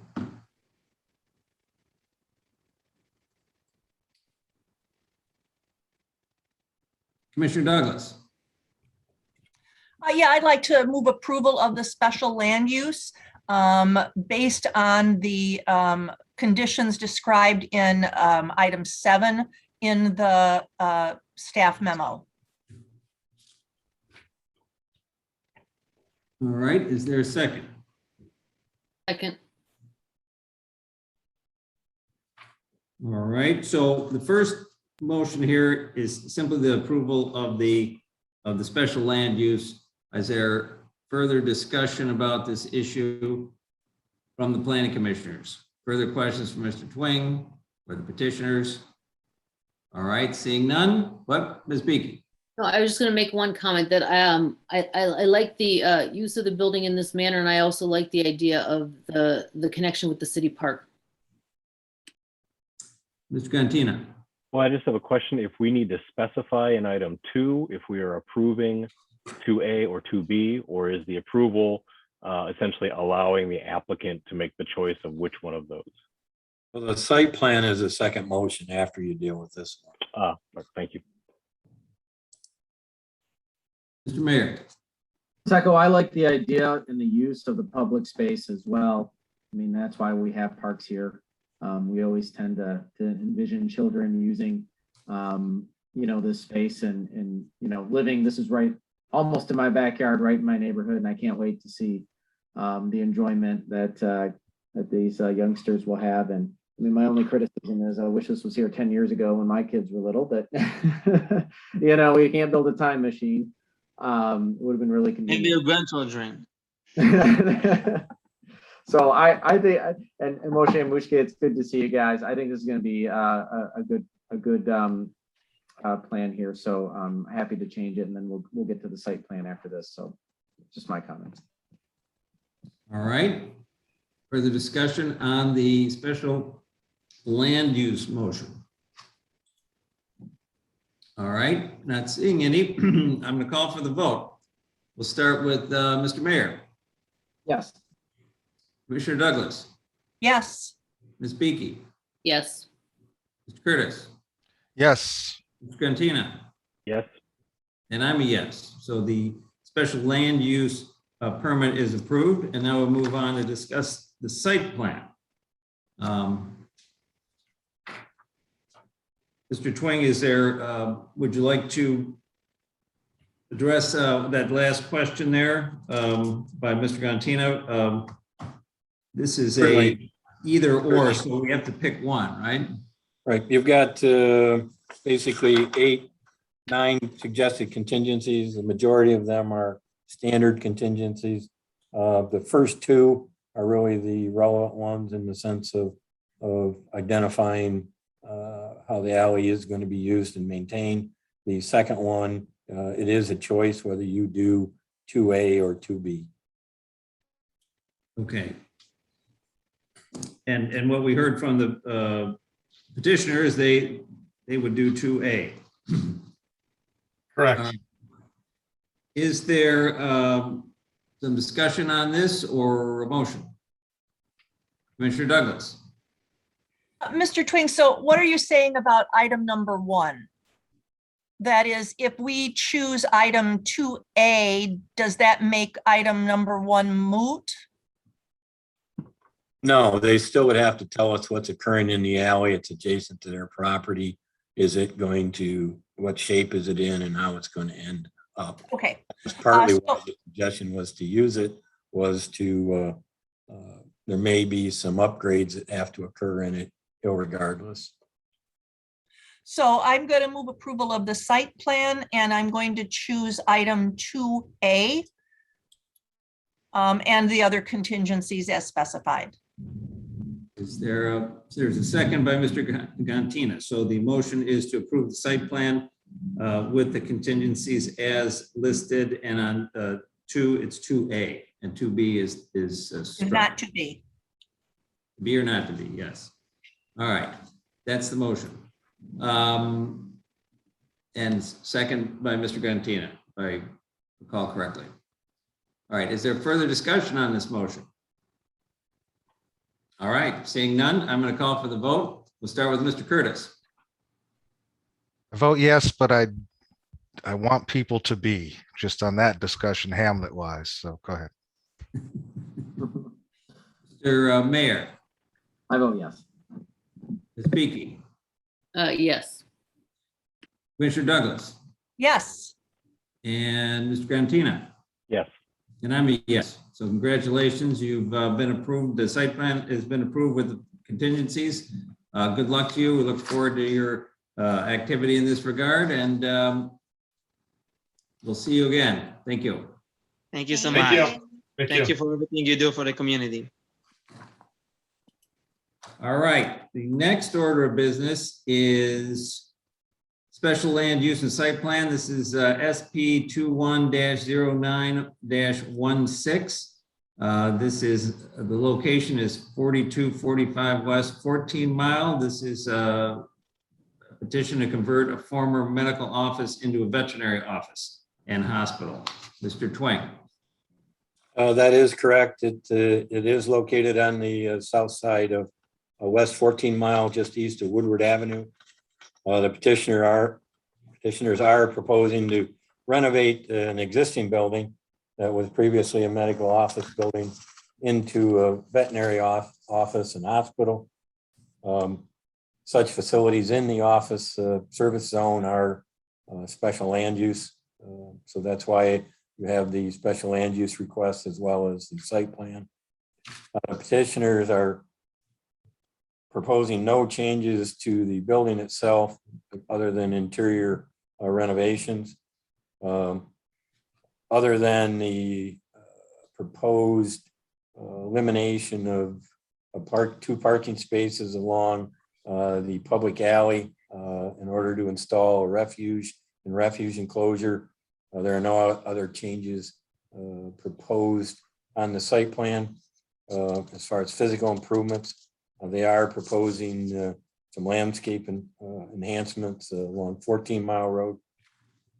The site does have a parking space or a parking lot with 22 spaces in it, which does meet the requirements for both the medical office as well as the proposed veterinary office space. So there's no need for variances or considerations there. The petitioner is, as I said, proposing to plant 6 trees. The species is unidentified in the front yard along 14 Mile Road. The one recommendation that staff has provided the Planning Commission is in regards to the location of the refuge enclosure. Staff is recommending that refuge enclosure be moved south on the alley and eliminate the 2 spaces that are shown still on the site plan to the south, and taking the area that was identified on the site plan for the refuge enclosure and adding landscaping there. That's the primary recommendation as far as revisions to the plan that's submitted in front of you. All right, and all right, just a quick question there. I mean, that your recommendation there has to do with a couple of things. That would be a very wide driveway there for one thing, and you want to get the truck away from 14 Mile, the garbage truck, I assume, yes? Well, the ordinance talks about placement of the refuge enclosure as far away from residential as well as far away from view as possible in your review as part of the site plan. So you can make that determination as to how it meets that requirement. Obviously, the west side of this property along the alley is as far away from residential as it can get. The proposed placement, though, in the opinion of staff, it's very visible from 14 Mile and the right of way. Secondly, by eliminating that location and landscaping it and moving it south, the driveway width along the public alley is also reduced. So yes, both of your comments, Chairman Katsada, are a basis for that recommendation. All right. All right. Any other questions for Mr. Twing? All right, let us bring the petitioners forth and tell us about your project and give us your presentation here. I see Mr. Cowan is here. Yes, Mr. Chairman and members of the Planning Commission, I am here on behalf of the petitioner, and with me in our office is Dr. Schechter, and he'll be addressing you in a moment. So we also have Joel Smith, our architect of record, who is with us also on the big screen, so to speak. So this is pretty straightforward. The good news for the city is that we'll have a new business. Burwood Veterinary will be taking over this entire space, and Team Rehabilitation, which has been there for several years, is actually moving across the alley to the former Hartrick Veterinary Clinic, which was demoed, and they're building a new building. So they're just going to move basically, a little bit away. So we'll still maintain that business in Royal Oak, as well as our client, Burwood Veterinary, with their new business. And so the key thing is on the special land use is that the only requirement is that the veterinary office or hospital not have an outdoor exercise run or pen. We will not have any outdoor exercise or pens. The pets will, obviously come to and from cars, but there won't be any outdoor activities, at least ones that are sanctioned by the veterinary clinic. So I know Dr. Schechter is very pleased to have the opportunity to open up a business in Royal Oak. We have the one small site plan issue about the dumpster enclosure, and I'm glad Mr. Twing pointed out that we're as far away from the Royal Oak residential area as possible, and I think we have a solution here because it's a very tight area if we were to move that dumpster, especially with an existing dumpster that's right across the alleyway that blocks access. So we'll let Dr. Schechter talk more about that, but again, Burwood Veterinary is very pleased to have the opportunity to do business in Royal Oak, and I'll turn it over to Dr. Schechter. All right. Thank you. So thank you for your consideration on this project. A little bit about myself. I was born and raised in Metro Detroit and just moved back a few months ago with my family. It's been a dream of mine to open up my own vet hospital, and I truly believe this is a perfect space for a veterinary clinic. It will provide a much needed amenity to the area and can become an asset to the Royal Oak community. So as was mentioned earlier, we just plan to convert the existing physical rehab facility into a veterinary space and not change the exterior of the building other than adding the trees to the front landscape and then adding a masonry wall enclosure around the dumpster, and then some landscaping on the side of the 14 Mile Road over that masonry wall. And so we've looked at changing the location of the dumpster and analyze that, but we're worried about moving it to those back two spaces for a couple of reasons. One is there's a utility pole very close to those back spaces, and we were worried it'd be a hazard to the garbage truck And also, I think there should be a photo that we sent over, is that there's already an existing dumpster and masonry wall directly across the alley from those two spaces that would make it, almost impossible for a garbage truck to back up to empty the dumpster. So that's why, we were trying to find a solution by keeping it where it's at, but then kind of increasing the landscaping to try to hide it from view as much as possible. So thank you again for your consideration, and Joel's also on the Zoom for any questions about the site plan, and I'm happy to answer any questions about the practice itself. Yeah, so I think we've Dr. Spector is clearly going to make a significant improvement into rehabbing what used to be the rehab center and turn it into a first-class veterinary clinic and hospital.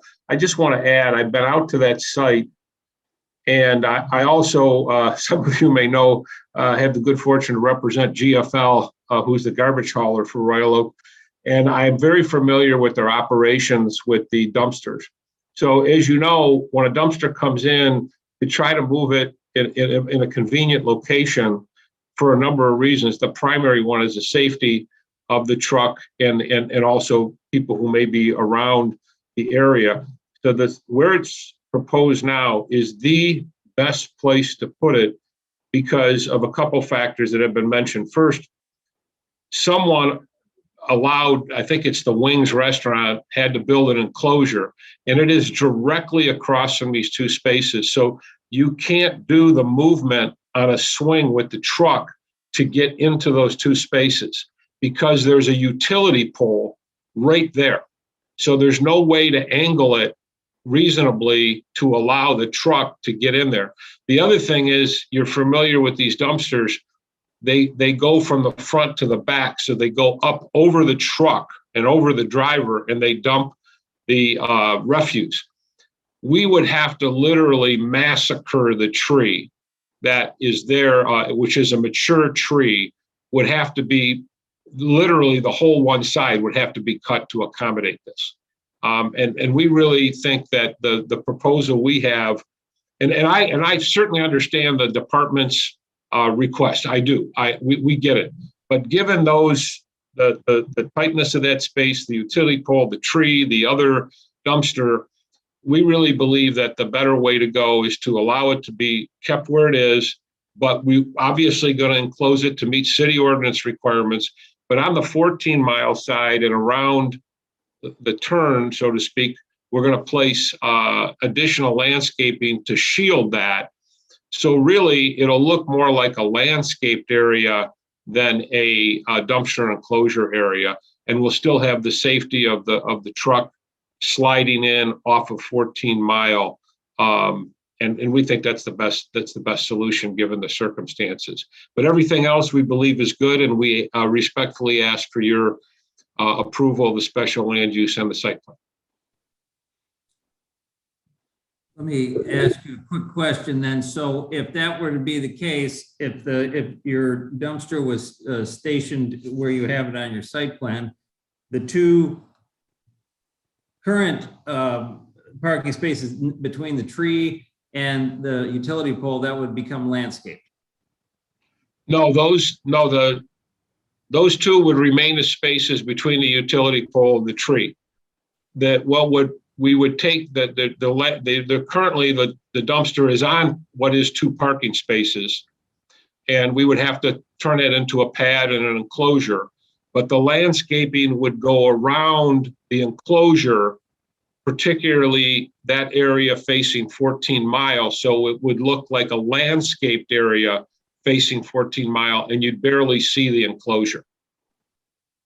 All right, I think it's in one space, but that's. Well, there is a little bit of green space right there next to the two parking spaces by the utility pole, because there's a tree there, and there's a little green space area that has been in existence for some time.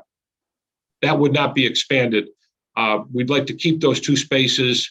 I think, Doctor, you wanted to use that side door for the lab drop off and intake. Yeah, there's the side door, the isolation ward is right near that side door. So from a layout perspective, If there was like a contagious patient, the owner can pull up and then just take the patient right in the side door to minimize contact and exposure to other pets. So there'd be a benefit of having kind of those two spaces on the side. All right. Are there other questions for the petitioners? Commissioner Douglas. I'm just riffing here, but it does seem like there's a third option for placement of the dumpster, and that would be in the parking lot itself. Let me see if I can describe this. In the parking lot itself, the northern row of cars and the parking space furthest to the west in that northern row of spaces adjacent to the triangular green space. Well, I looked at that because I was trying to, when I went out to the site, that would require a right turn or a left turn, a 90-degree turn, almost for the garbage truck. And it would be very difficult. I'd say impossible. The other problem is there's a grade increase that is from the alleyway into that parking lot. I think it's a couple feet, and that limits trucks going into that parking lot, I believe, especially a heavily weighted garbage truck. So while it looks like that on the plan, when you go out there and look at it, in my opinion, it's not going to be able to work because of the way that the truck is going to have to come in to get to that space. Okay. But I thank you for the suggestion. All right, other questions for the petitioner? All right, this is, all right. No comments on this item whatsoever. No emails and no phone calls. All right. Just for the public.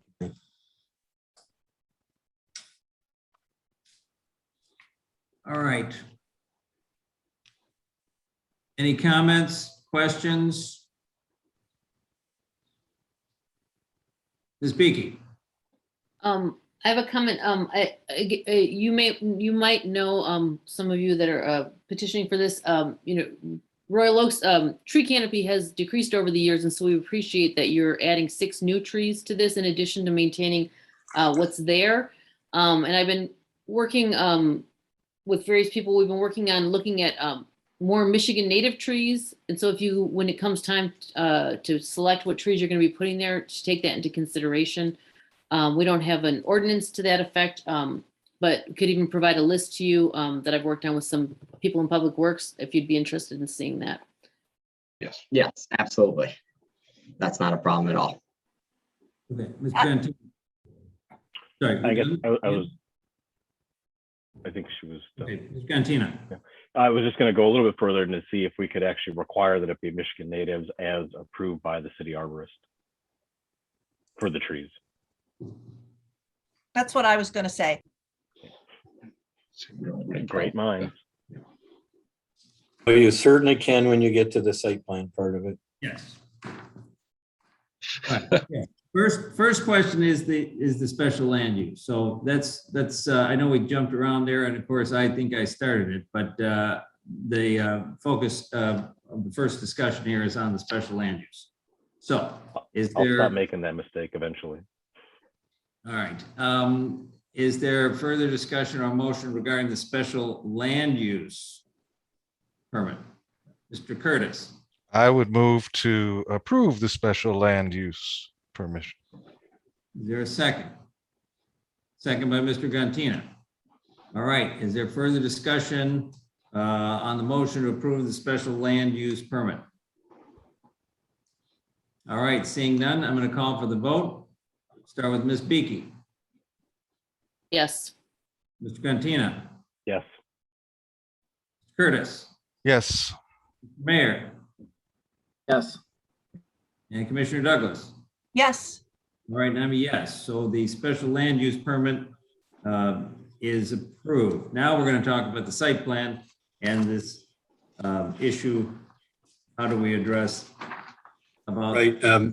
Item 1 is in regards to moving the proposed dumpster and enclosure location to the south and providing screening there at those 2 spots. And then item 2 is in regards to those spaces that would remain be removed from the site plan and landscape. I would say that staff's experience with this is you would design it in such a way that you would angle into it. You would not pull into this in any regard at 90 degrees. And again, I would point out that dumpster enclosures are only required to be 10 by 10. The parking spaces are all 9 by 20 at least, if not more. So the spaces indicated there are much bigger than what's required for the enclosure. But we'll leave, obviously, the decision on where the Planning Commission wants to see the refuge enclosure to you. But depending on your action, items 1 and 2 may either be part of it or you would eliminate them and approve the plan as submitted. All right, thank you. Any questions on that from Mr. Twing? All right, any further questions for the petitioner or comments about the dumpster placement? And then I would go to Mr. Cantina's comment in regards if he wants to include a condition that the landscape trees be Michigan native trees per the city arborist.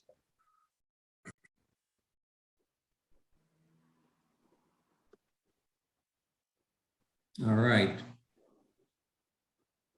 Okay, further discussion. I guess I'll try to, I've been out there. I think there's a lot of asphalt there on the west side. I think it would be nice to eliminate some of that asphalt and make it landscape. I do think there's plenty of room there for the dumpster where the petitioner has designed it. I guess I have to agree that it looks like there could be some difficulties with maneuvering to move it to the south. But if you're going to leave it where it is, I'm not sure why you would need both of those spaces next to the tree. There's really 2 spaces to the north of the pole. That's my thought on that, but I'll leave it to you guys. Did you have a comment? Go ahead.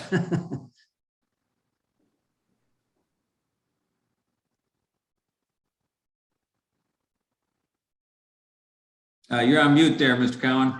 If we could leave the dumpster where it's at with the enclosure and the landscaping, we could landscape those 2 parking spaces next to the north or to the south of the utility pole. We could just expand that island a little bit to take up those 2 spaces.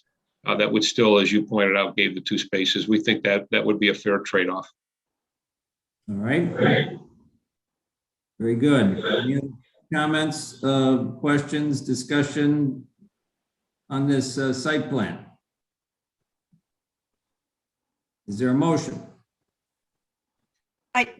I do have a comment. I'm just picturing, I mean, if my dog had to be isolated and brought in through that side door, I'm just trying to figure out where I would have to park and how I would get to that separate entrance with that animal if we eliminate all of the parking there. There would still be 2 sites north of the 2 spaces north of the utility pole. Oh, okay. There's 6 spaces there now. So 4 spaces. Okay. Yeah. So they would have to kind of go through the main parking lot, which again, we could make do, if needed, but we're trying to eliminate with those 2 side spots behind the utility pole. But I think Commissioner Douglas makes a strong point or a good point. Like, I think when we look at this is how the building is configured when our client is signing the lease. And so any of these changes, I guess, are reconfiguring the property as it existed. And that's certainly the purpose of this review. But in practice, I think the dumpster is where it's at because probably that's the best location. And then these parking spots on the alley do have a benefit to accessing that one door on the west side of the building. And for the intended purpose, there is a benefit to these pull in, pull out door spaces that are right off the alley, as opposed to navigating the grade change, pulling into one of the parking spots, and then finding your way into the door. So I think it's a fair point that in practice, those spaces, though maybe not conforming today to the ordinance, have existed and seem to have a practical use for people using this alley to service to get to these businesses.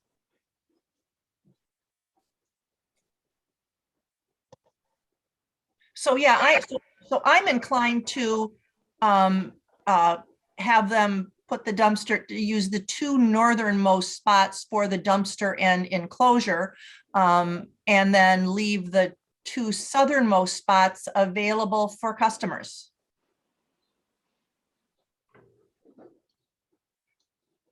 All right, is that, you say you're inclined to do that? Is that a motion? I'm sorry, so we don't have a motion, right? No. Okay, so I'm going to make a motion to approve the site plan while reserving the two northernmost spaces on the side of the building for the dumpster and its enclosure and landscaping. And then leave the two southernmost parking spaces in that section as they are. So you're approving the plan as submitted? Yes. With? And so that means eliminating contingency number 1 and 2. Yeah. And you're approving the plan, your motion is approve the plan as submitted. Strike 1 and 2. And add the native trees. Or selection of trees to be from a list provided by the city arborist. And otherwise, you're accepting contingencies 3 through 7. Yes. All right. Is there a second? I will second, but before I second, I just want to clarify the tree comment, specifically Michigan natives as certified by the city arborist. Certified or selected by? Or let me rephrase that. Michigan native tree species as approved by the city arborist. Okay. I think that's all that's on his list, but thank you. It's not. That's why I made that note. Oh, really? All right. I stand corrected. We have a bad list. Okay. So, Mr. Gantina, you said before I second. So have you seconded? Yes, that is a second with the modifications I just stated. Thank you. Okay. Fine by me. Okay. Is there further discussion? Speaking. A quick clarification, since we're taking away the green space that was being added by staff, do you anticipate the entire parking lot's going to be used and whether or not there'd be any potential for any additional green space on the property? And that's a question for the petitioner, yes? Correct. I mean, if I may, Alex, can I talk about our plans about the entrance? I mean, Sure. we went to so the answer is yes. We actually intend, as the architect working with Alex on producing a design that is kind of representing his brand. The parking lot is too harsh. I mean, the cars are right on top of the building, and quite frankly, the cars are right on top of the access point, the handicap ramp. And so we've talked with Alex about thinning out the parking lot and introducing more green. I don't think we can do it because, again, he doesn't own the building, and we are thinking of doing it with planters and getting some greenery adjacent to the entrance. Okay, thank you. That answers the question. And I'll also mention in that regard to this 14 miles, a bit of a busy road, but again, if there's any the nearby neighborhoods and housing access for people who are walking with their pets as well, not just driving, is something else. Maybe this is not in this current plan, but to think about the user friendliness in that regard. And it's just that would help a lot as well.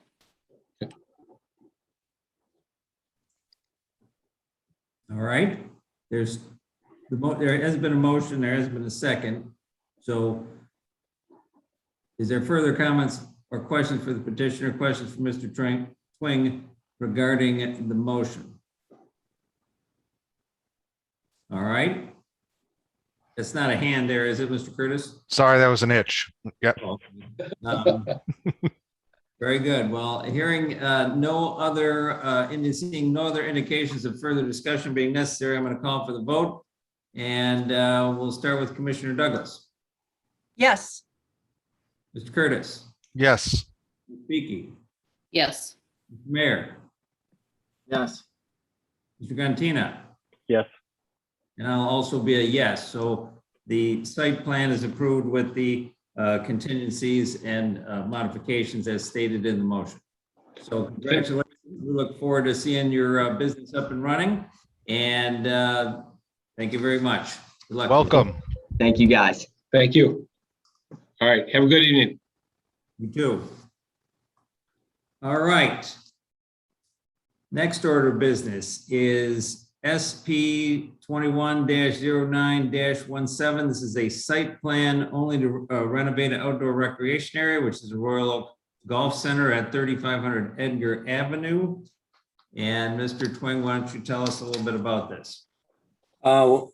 Very simply, the driving range is making some modifications. There is, if you look at probably in your packet sheet, A103 to start with, as far as the site plan items, the petitioner is proposing to add 12 covered tees, where basically the short range portion of the driving range is now kind of the chipping area.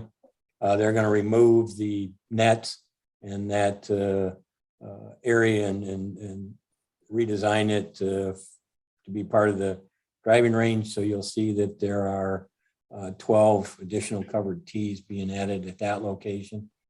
In addition, they're making interior renovations to add the golf simulator.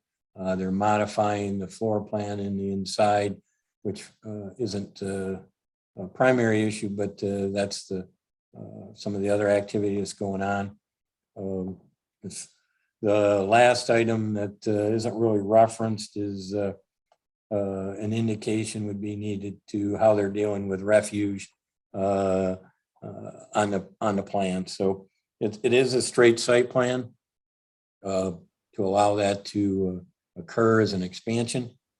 And the one additional contingency other than our standard contingency is for them to indicate how they're dealing with refuge on the site plan.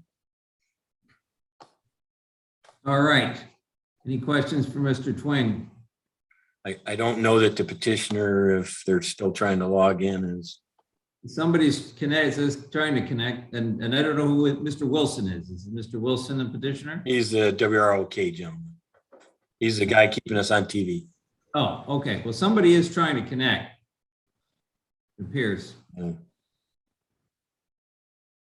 That's what it says, trying to connect there. The individual trying to connect is Luke Orleans. Oh, and he is the petitioner. Yes. There's also Frank Shekel, but There's no such person. There's no other people in the Nobody- waiting room that match. Luke Orleans is in fact who we want to talk to. So I don't know, they probably can't hear us. Mr. Curtis. In the meantime, real quick, Mr. Twing mentioned the standard contingencies and how to deal with the refuse. Was that in that list? I thought I saw 5 items. Was that one of them? The refuge was not listed. And, okay, thank you. I would ask you to add that item so that that's added to the site plan, how they're going to deal with it. Thank you. I actually have a quick question while we're waiting as well. Yeah, potentially naive question. Why is the city of Royal Oak listed as a petitioner? Does the city own the property and the petitioner is the owner of the, I guess, the structures and the business? Well, the city is the owner of the property. The is the operator under a lease with the city to operate the facility. Gotcha. Thank you. Well, I see that there's a struggle going on there. So this is a technical issue. I don't know that the petitioner can hear us. We can see that you're trying to, if you can hear us, we can see that you're trying to connect, but you're not connecting. So maybe you want to try to back out and come back in and see what happens.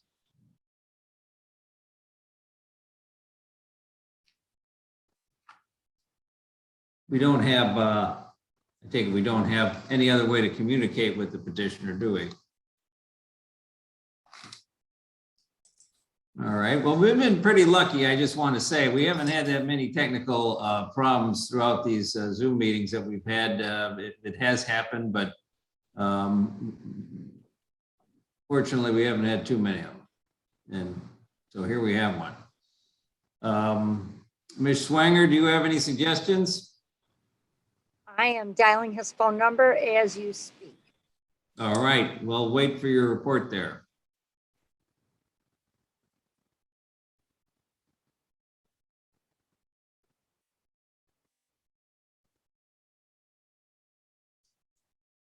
And there he goes, he backs out. So hopefully he'll be back in a second.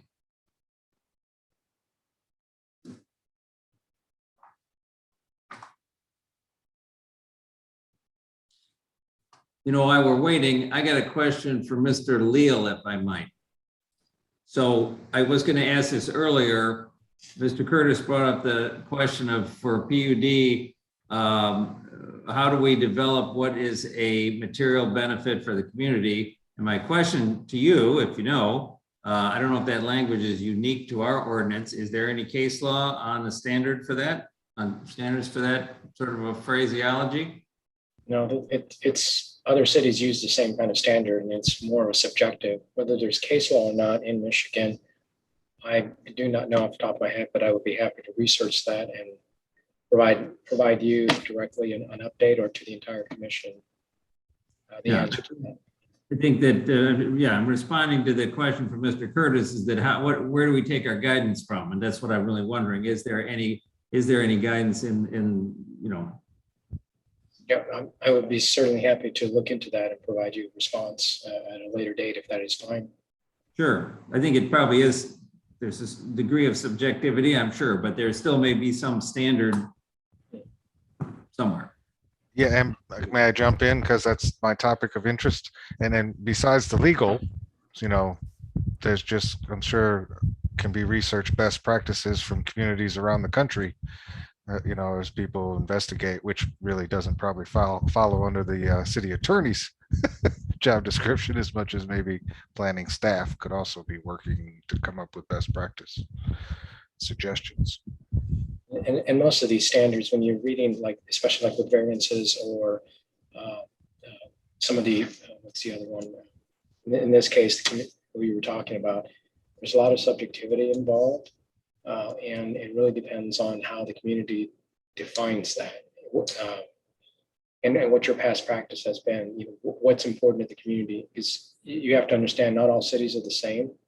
And so what we deem to be a community benefit may not be the same as to the neighbor to our would be the east, which is Madison Heights, you know, or Warren. It really depends on what you define it to be. But overall, there probably is some case law out there, and I'd be happy to research that.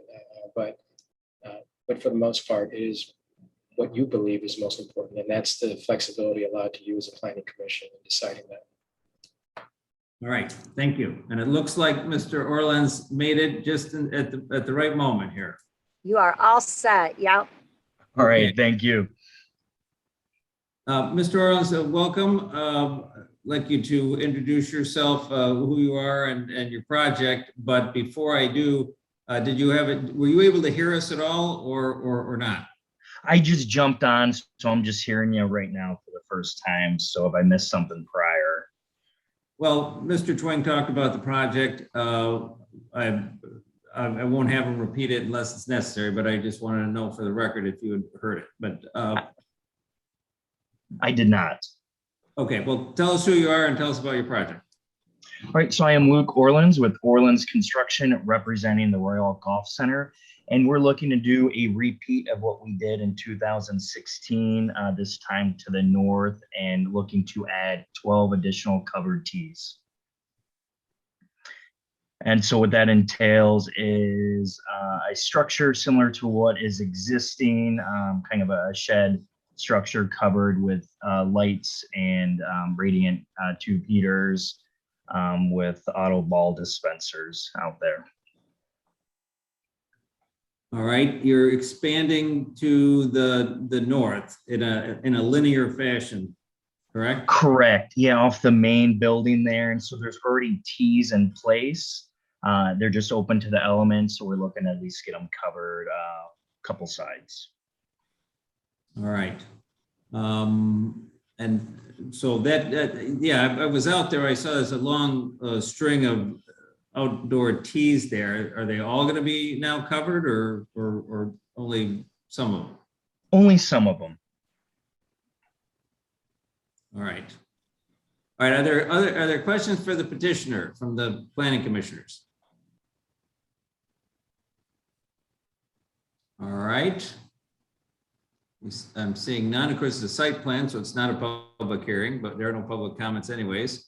All right. Is there a discussion among the planning commissioners or a motion to approve the site plan with the contingencies and to address the refuse disposal is something that has to be added to contingencies, according to Mr. Twig there, because it's not there. Any comments, questions, or motion? Mr. Gantina. I do have a quick question for the applicant. So by putting that roof structure over these tees, we are creating a little bit more impervious surface. Can you just sort of speak to how you're handling any stormwater runoff from this new roof area? Because directly to the west, it looks like it's all paved, but of course to the north, it is not. I just wondering if you're planning on conveying stormwater to a grass area or what the plan is. We kind of hope it's a 1-for-1. Right now, there's already impervious material taking up that area as far as concrete flat work. And so we'd be just utilizing that and putting the covered structure over those areas. Oh, so it is currently at grade, it is a concrete flat work area at grade? Correct. Gotcha. Okay, thank you. All right. Any other questions for the petitioner? Is there a motion?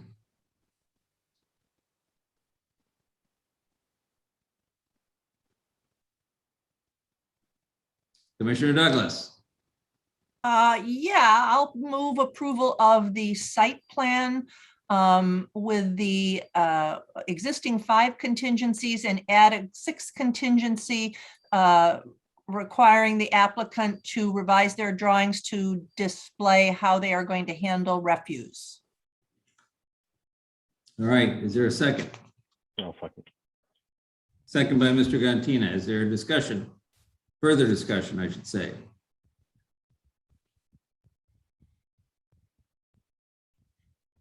All right, seeing none, I think I'm ready to call for the vote then. Motion is to approve the site plan with 5 contingencies and the 6th to address the refuse disposal. So let's start with Mr. Curtis. I say yes. Ms. Beakey. Yes. Mr. Mayor. Yes. Mr. Gantina. Yes. Commissioner Douglas. Yes. And I'm also a yes. Very good. So, Mr. Orleans, we've approved your site plans with those contingencies. You have to address the refuse issue.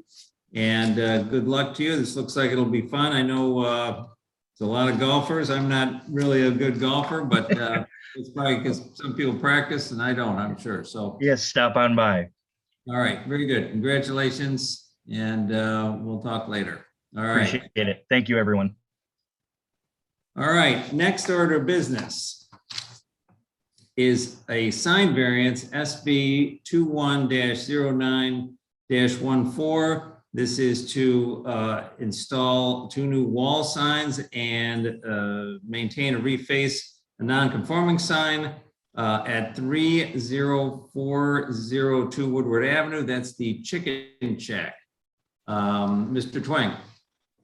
Well, very briefly, it's the sign area is sign area 2. The variants that are listed are, as you indicated, item A is to allow 2 wall signs on the south facade elevation. Under the sign ordinance, each facade is allowed to have 1. Secondly, in regards to that same elevation, the total area of the 2 signs exceeds the 100 square foot maximum by some 26.74 square feet. So that's the second variance indicated.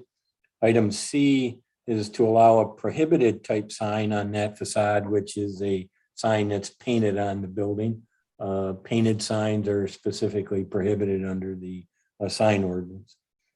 The other remaining 3 variances are all related to the sign on the west facade. One is related to, it's a blade type sign that projects out farther than the sign ordinance allows, which is some 12 inches. So item D is allowing a prohibited type sign, again, as a blade sign. In regards to that same sign, it does project over the public right of way, which is also prohibited. So it's listed under item E. And then the item F is also related to that sign, which is a prohibited type sign as well, which is a roof sign. Those are the variances that the petitioner is requesting the Planning Commission to consider. All right, thank you. I see Mr. Danaher is here. Are you the petitioner all by your lonesome today? I know that the owners are trying to get on as well. This would be the Cheryl Bruson and the Sobex. I don't know if you're able to see them, but. We cannot see them. Oh, there's somebody. There she is. I see Cheryl. I have someone with a phone number, the last 4 digits, 8064. If that's the Sobex, I can let them in. I also have 2 people with names that are not anywhere near Sobex. So we don't let anybody in unless they are identified. Okay. All right. Well, I think between myself and Cheryl, we can present or answer questions today if that works. Okay, why don't we do that? Please introduce yourself. Tell us who you are and tell us about the project or the design here and why you should be entitled to the relief you seek. So I guess I can start, and I'm sure Cheryl can jump into. My name is Andrew Danher with Stuckey Vitale Architects, the principal there. We've been working with the Sobex on reestablishing their national brand so they can, or their local brand so they can go nationally. If you're familiar with this site, I believe Chicken Shack has been at this site for over 40 something years. It's one of their first locations. I do believe they're one of the oldest restaurants in the city. This being the place they originated with their founders. And I know Iola, I think could have been one of the people that was trying to get in, but between Cheryl and I, we can explain some of the history if needed. But really the reason we're here today is because of an existing sign that's been there for, I don't know how many years exactly, but over 35 years from what we were able to find historically on the site. So as Tim mentioned, all these variances exist because of an existing sign. I think the before and after pictures in your packet speak for themselves. I don't think we have to sell that we're trying to create a better looking building, something that's more contextual for Woodward Avenue, something that's subtler in appearance than it is there today, this bright yellow sign. We've reduced the existing sign area by over half of what's there today. The existing sign, while it is non-conforming, either way, we're in front of you today to kind of show you what we think we've came up with as a great looking design, something that's a lot more subtle than that's there today. And I hope that the team would agree that, and it's really the owner's design that we've established in a more presentable way, but they've wanted to do this for a long time. There's areas on the elevation where we're increasing the amount of screening that would screen existing units on the roof today. One of the signs that's facing directly south that was mentioned by Tim is truly not a sign in a sense. Our hope is that we would do that as a mural, similar to what they've just done on the credit unit at Via at 11 and Woodward, but something that speaks to the Chicken Shack history, has a little bit of fun, and kind of introduces a local artist to that side. So we're really talking about one existing sign that we want to leave in place. We want to increase the building materials around it, and really kind of preserve the historic nature of this kind of large sign that's been on Woodward for as long as I've been alive. So Cheryl, I don't know if there was anything else you wanted to touch base on, but I hope that, and obviously thanks for everyone's consideration tonight, and hopefully if there's any questions, I can answer them from a technical standpoint. Cheryl, do you have anything to add? You're on mute.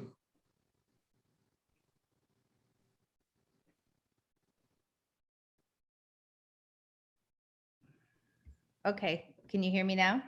Yes. Okay, hello, thank you for considering this design change that we have for the Chicken Shack. My parents started the Chicken Shack over 65 years ago.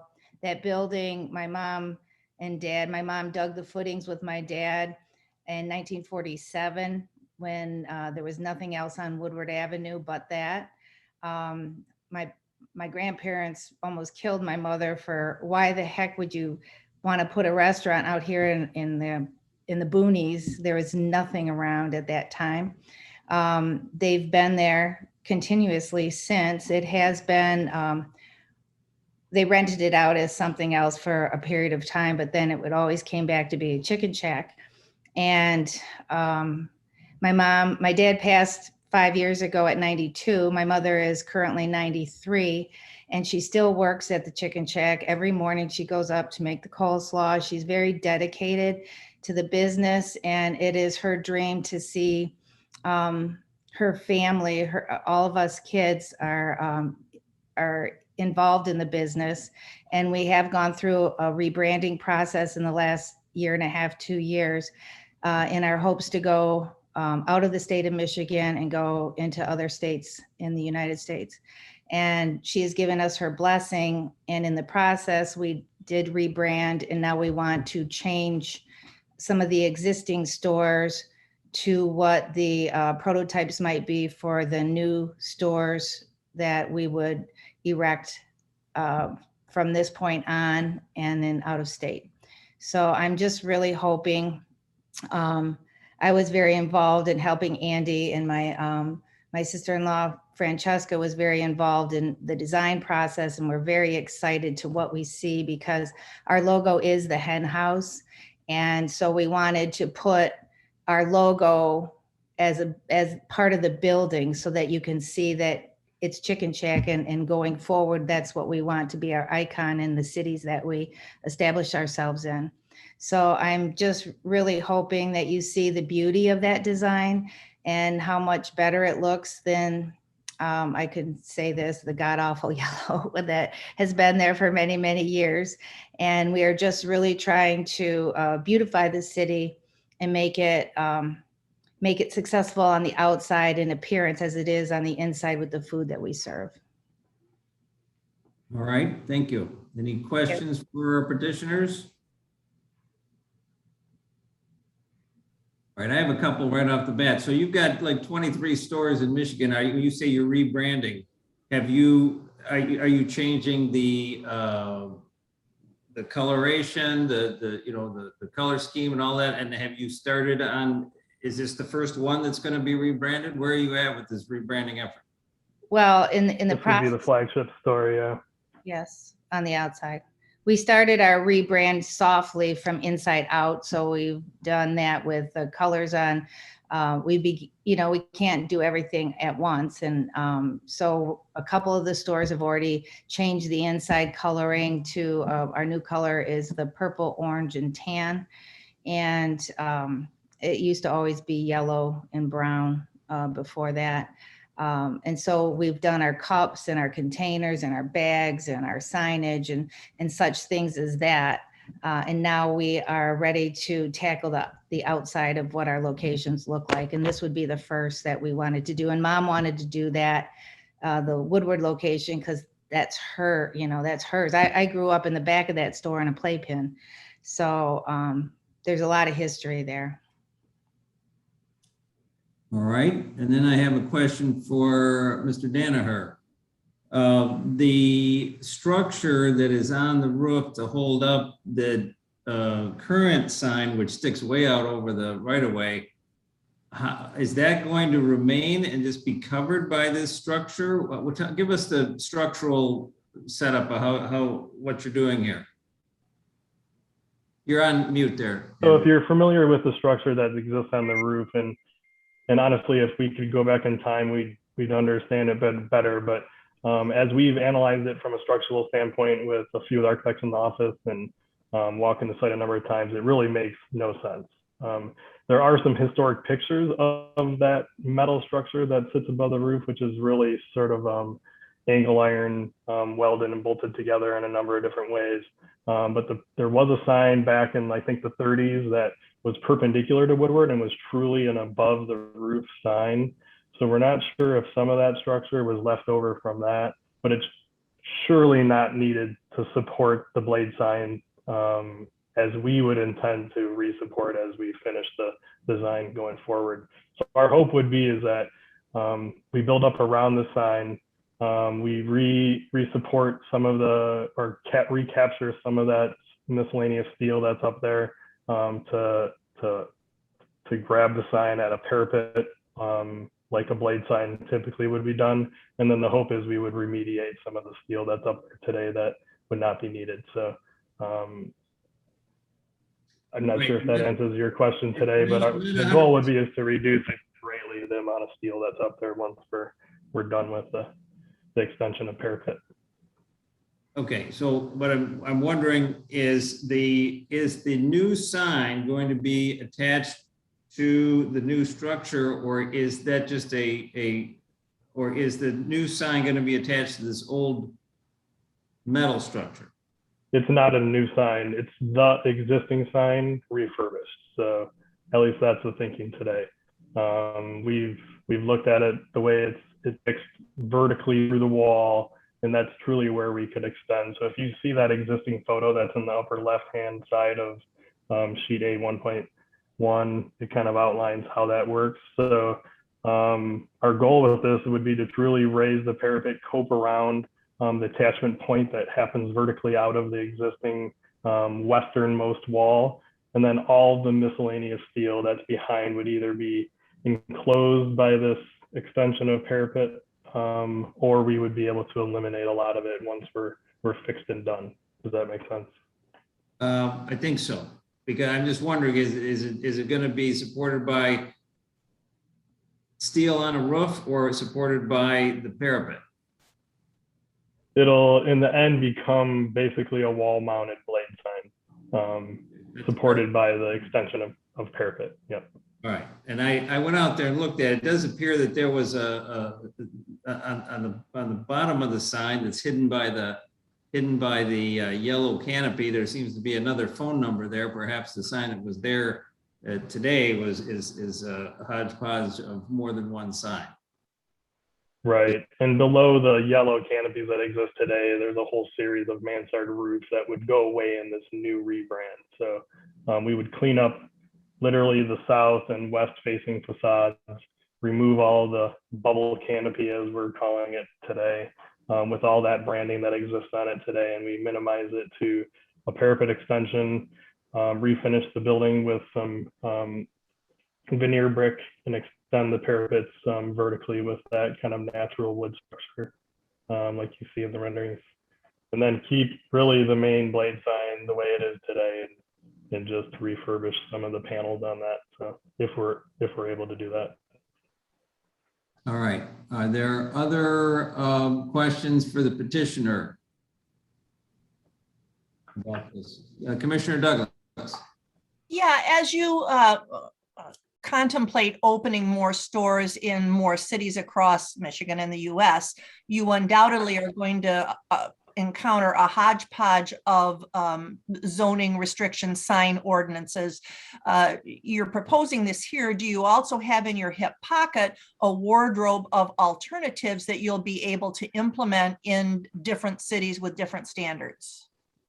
Yeah, absolutely. We've already begun looking at least 8 other stores in the Southeast Michigan area.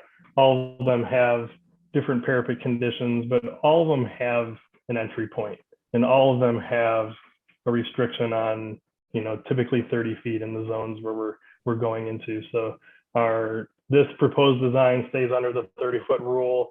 It's truly an indication of entry. And the symbolism behind it is part of their new brand, which is the hen house in a sense. So we're not looking to do a giant chicken on the roof here like we might have done years ago with some of the kind of unique buildings across the country, but we're trying to do something that's contextual. It could go into Grosse Pointe, it can grow into Royal Oak, hopefully it can go into Birmingham, any real city around. So that's why you see some of the materials that we're using on this, so that it is truly a masonry solution with potentially some wood elements as a detailing, metal roof. We're not looking to do EFIS here or any of the other products that are limited in other cities. So we're truly trying to do a good, sustainable, low maintenance build out for this. And it's something that we could repeat, like I said, in any municipality. Okay, thank you. All right, other questions for the petitioners from the planning commissioners?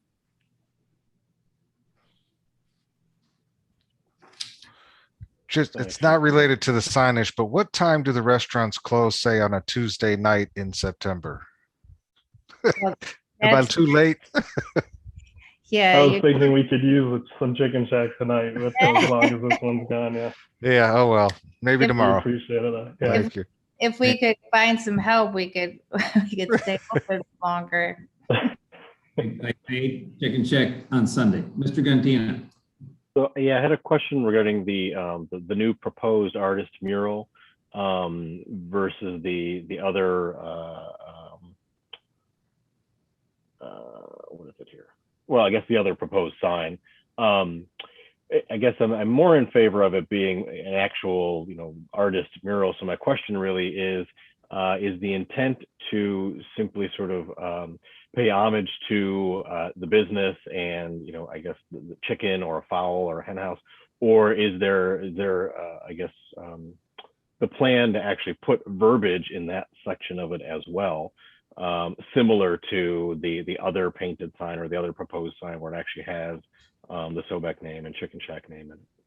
So the Sobek name is a way to introduce the brand, and we could probably talk for a long time about why we've had to introduce Sobek to the brand of Chicken Shack, because as they go potentially nationwide, there's a whole series of other Chicken Shacks in the country. So they're trying to root their product back to the Sobek family, which only makes sense because most of these are still family-owned establishments. But so one of the signs is trying to hearken on the idea of introducing Sobeks into Chicken Shack. In Michigan, they'll always sort of stay the Chicken Shack, but this is in a subtle way of introducing the new brand.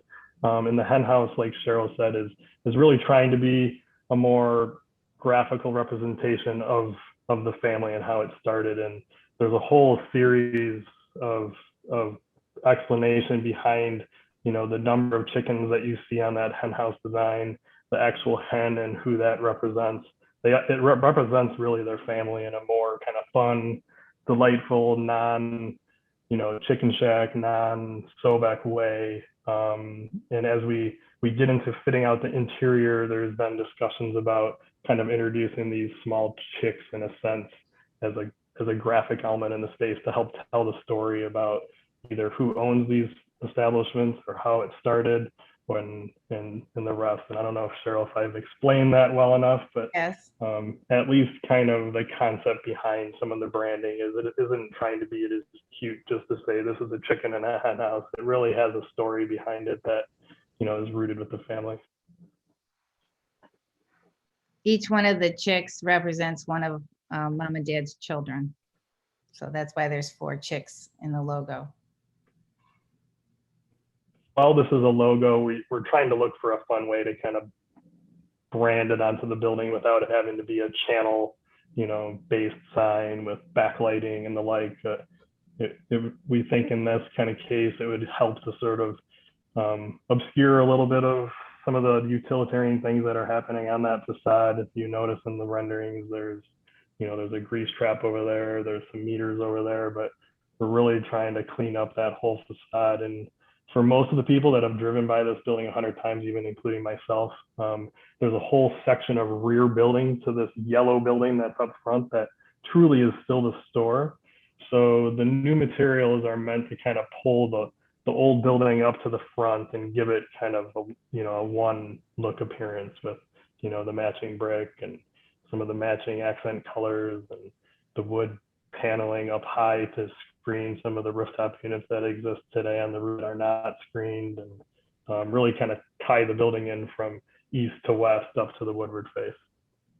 Part of the back of the store, as Andy had just mentioned, in its beginning, those were 3 different office buildings or office spaces that my dad rented out. One was a realtor and many other things over the years. And the front of the store was only the restaurant. And then as the business grew, then we needed a little bit more space. So we now have all of the space that is now used for the restaurant. And in getting back to what Andy was saying about the Sobex emblem on the side of the building, in Michigan, we are going to stay Chicken Shack because we have such a dedicated following of such loyal customers. And we wanted to, but out of state, we cannot be Chicken Shack because we would be infringing on other people's areas that are already established Chicken Shacks. So that's why we've gone through this whole process that took 2 years to try and come up with this concept. And so we're using my family name, and going forward out of state is going to be Sobex, Detroit's original Chicken Shack. But in the state of Michigan, we are going to stay Chicken Shack, and we want to add that Sobex emblem on there so that if someone from out of state was at a Sobex, they would know that right here on Woodward Avenue, that's one of the first, the one on 11 Mile was the first store, but that they would know that this is the original building or businesses and buildings. So I know we're talking a lot about overall concepts from sort of the history behind this and the whys, but I think it helps to tell the story of why we think the sort of 3 signs as Tim presented them as were, one, we really see more as like a mural of sorts, but it's truly the 2 signs. So it's the sign up in the front on the west side, which is really why we're here today for variance reasons, because it's existing nonconformities. But the secondary smaller sign that goes down the street to the and faces south, like we said, that's the rationale behind that sign. But really trying to preserve that main sign. And I know I've been part of many of these, at least hearings that I've listened to, and we actually have offices also on Woodward directly, and we have a number of establishments to the north and south of us that have definitely been before you guys for signs.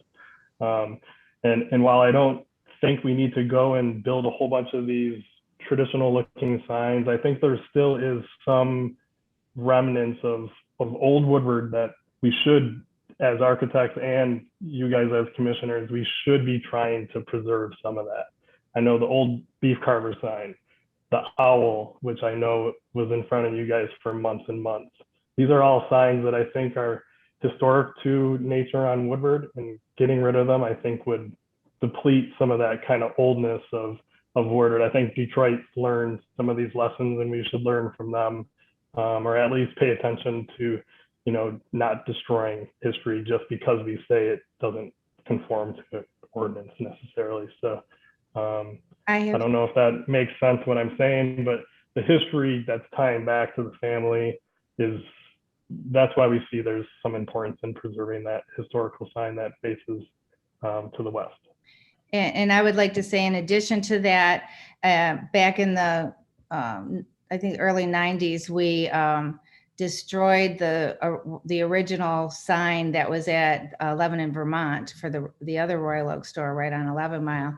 And because we wanted to build a new store right on that same location. So we built in the parking lot next to the original store and destroyed the building, destroyed the sign. And it was very sad because a couple of months after we did that, Greenfield Village had contacted us because they wanted that sign, the icon of that sign, to put in the Greenfield Village for the history of the city. And we were very, very sad because I was thinking, oh my God, we could go to Greenfield Village and my kids could see Grandpa's sign there.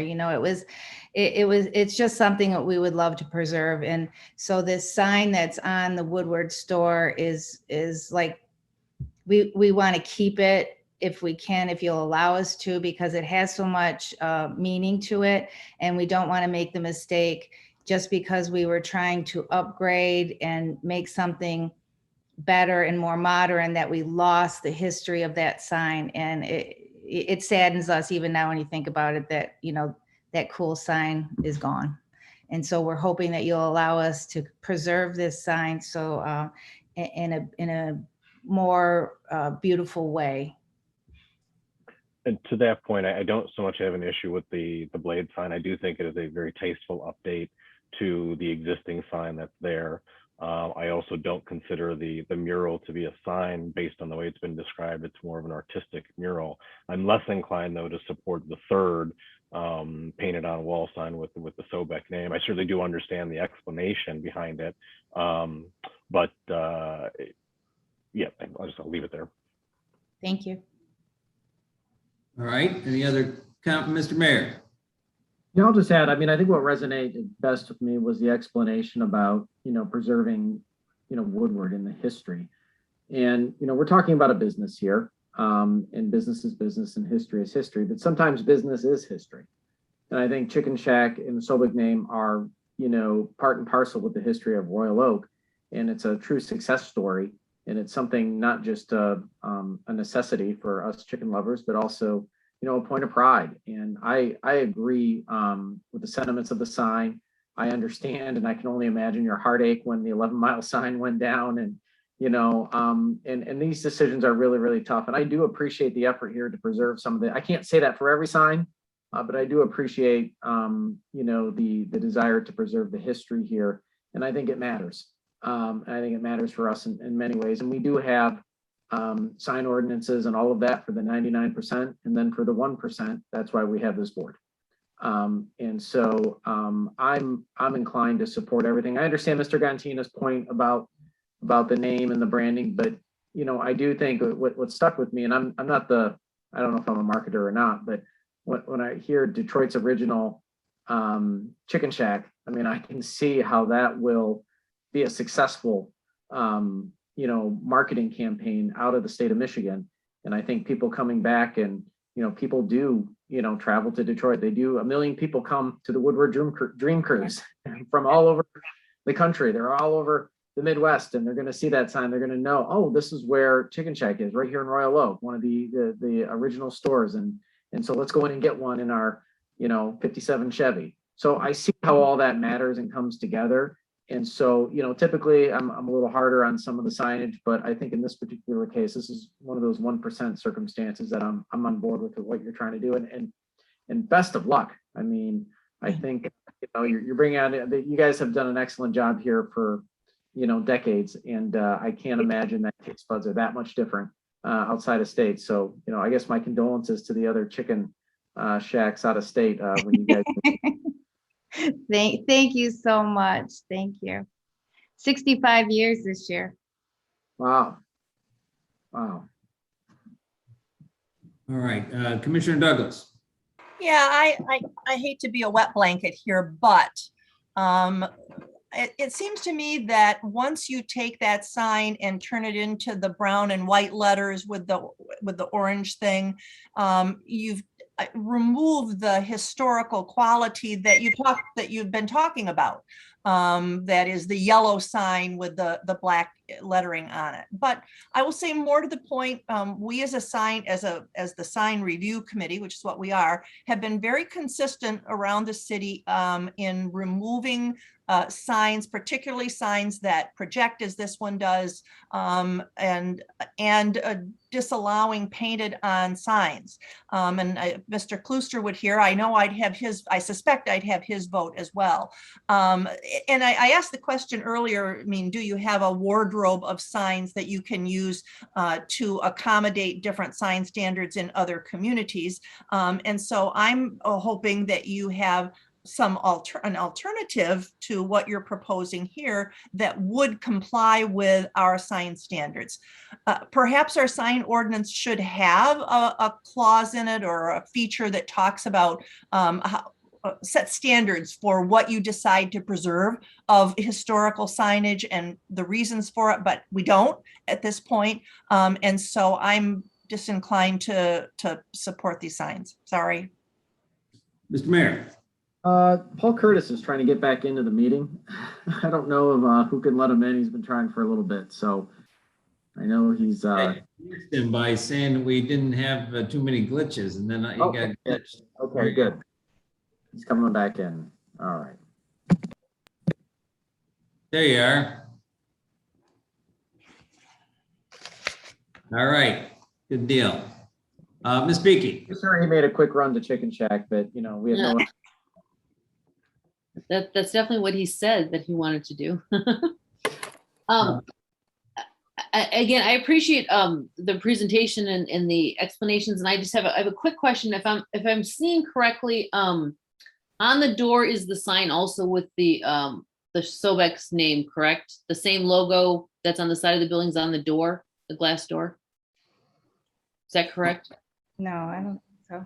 In the rendering, there's the same logo that's painted on the side is shown in the picture anyway, on the door.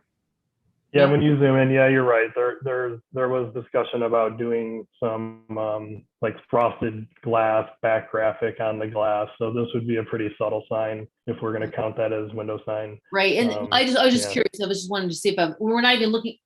That seems to comply anyway because it's not on the list. I just wanted to verify that I'm seeing that correctly. And then I'm wondering on the materials inside the store, is the Sobeck then, is that changing your brand, your materials that you talked about before that will also have the logo with the Sobeck's Chicken Shack now? That's part of the transition? Yes. I guess I'm inclined that I think it's important in Royal Oak that we do recognize the history and the history of our businesses. And so although the color change is shocking because I'm so used to the yellow, I can see the point about the historic nature of that sign being reminiscent of the previous sign. And again, although in this position, like we're looking at, again, the rules and that we have for signs overall, I personally think the painted mural chicken thing, I think we need to look at that because I'm not sure how that even comes into the play with the signs.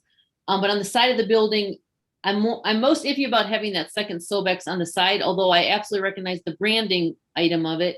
But as far as the signage, but similar to what the mayor said, I could be persuaded to allow the whole design to go forward. But I guess I would ask the petitioners, if you had to give up either that chicken with the little building or that Sobex on the side, which would be more important to you of the two of them? I'm just curious. Maybe that's partially a curiosity question, since that's two signs and really only one is allowed.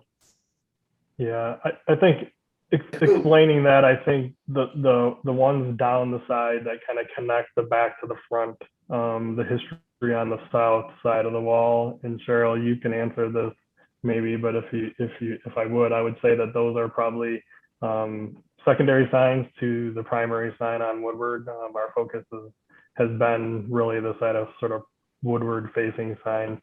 And the reason that we were updating the colors to that, or kind of refreshing the colors to that sign, is that that sign hasn't always been yellow. And hasn't always been text black. So the history behind the sign as we see it is the shape of the sign, it's the positioning of the sign, it's how it's on the building today, making it different than the rest of Woodward signage. So it was our thinking that, you know, introducing some of the orange to the yellow arrow, for instance, was a way to kind of bring some subtlety to the sign. It reintroduced a little bit of their new color without going crazy with orange everywhere, which they could probably do without even sitting in front of this commission. We could change all the awnings to orange and paint the entire building orange.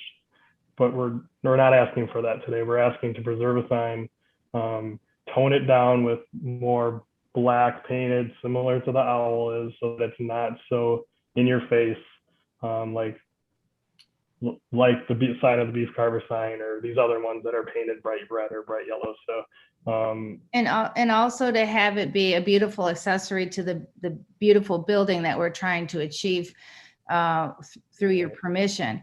And this building and this restaurant this is us. This is Sobex. This is all of us kids. My mom, like I said earlier, like we got pictures of her with the shovel digging the footings. My mom and dad have been in this business for over 65 years of Chicken Shack. Anybody that's around the state of Michigan that's in a chicken business probably has been an employee of ours, and they went out because they wanted to successfully do chicken, but they're just not us. And my mother is 93 years old. She has seen that building since its inception. And we have 4 generations of Sobex that are in the business.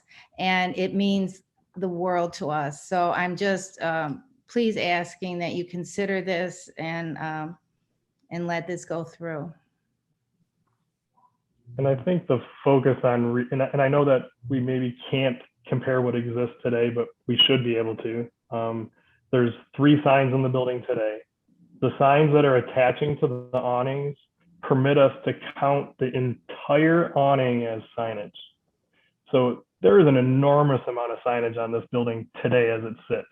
I think anyone who's looked at these renderings has said, man, you've really reduced the amount of signage. You should be putting more sign on this building. But I think we're looking for kind of some leniency in reducing the signage on this building to something that's more tasteful, more modern, and not trying to be, you know, a bright yellow building today.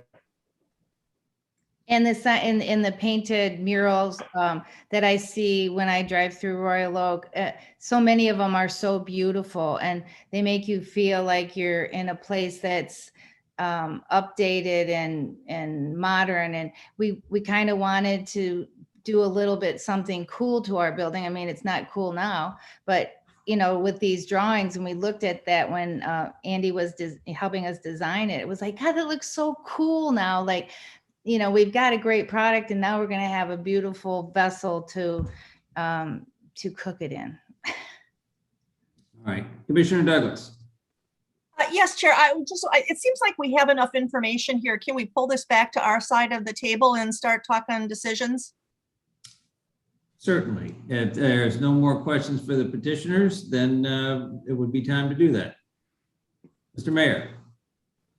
Well, like I said, I think I gave my my speech about, you know, the history and the importance, and how I think, you know, this is sort of the 1% of the situations with that, you know, we're charged to consider, and that's why this board is here. And so I'll go and get the conversation started and move to approve the variances or to approve the sign variance as presented, A through F. All right, is there a second? Second by Ms. Beakey. All right, and I need to ask a question though, real quick, of the petitioners. The sign that's out there now, there is a rectangle on top of the sign with the telephone number without an area code. On your rendering, it appears that that piece of metal, it remains there, but it doesn't have the phone number on it. Is that correct? Yeah, that's correct. That's what we were thinking was a way to kind of make this a little more subdued. The Okay, phone you number took- wasn't as what I'm saying, but important to that- preserve as. So that is the actual, what you're planning on is leaving at least a big chunk of the sign that exists today. Yeah, that's correct. That's how it was calculated when Tim and planning department, because we worked with them a number of different iterations of this thing up to today. So what you're seeing is a couple different versions that have gone through the city desks already. So.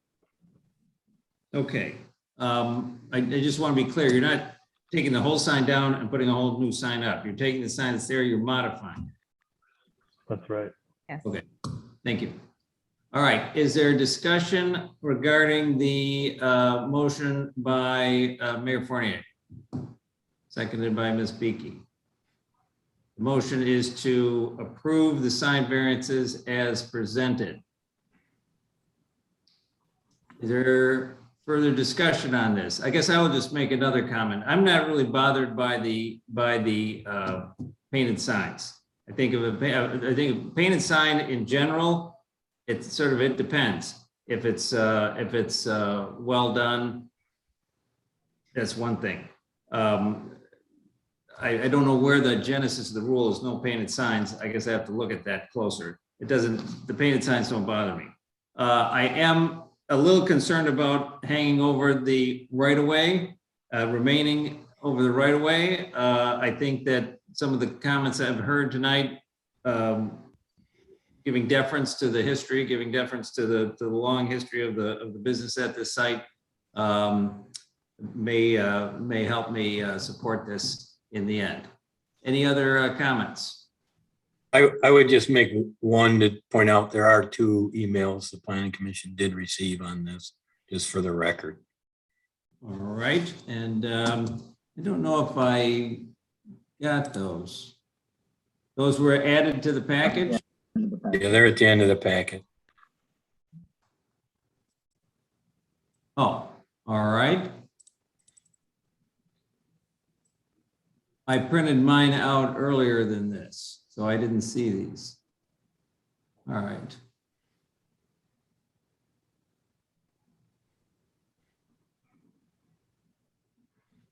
I'm sorry, I just want to look at it real quick. And if I might, for what it's worth, this sign is extending over the right of way. By technicalities, it's extending over a sidewalk that will likely never go away on Woodward. And hopefully these sidewalks only get more developed along Woodward. This isn't extending over Main Street. It's not extending over Woodward. It's extending over a sidewalk, like I said, that will never go away. There's no worry that the sign could get crashed into by a car, which is really the reason the ordinance exists about not extending over right of ways, for whatever it's worth.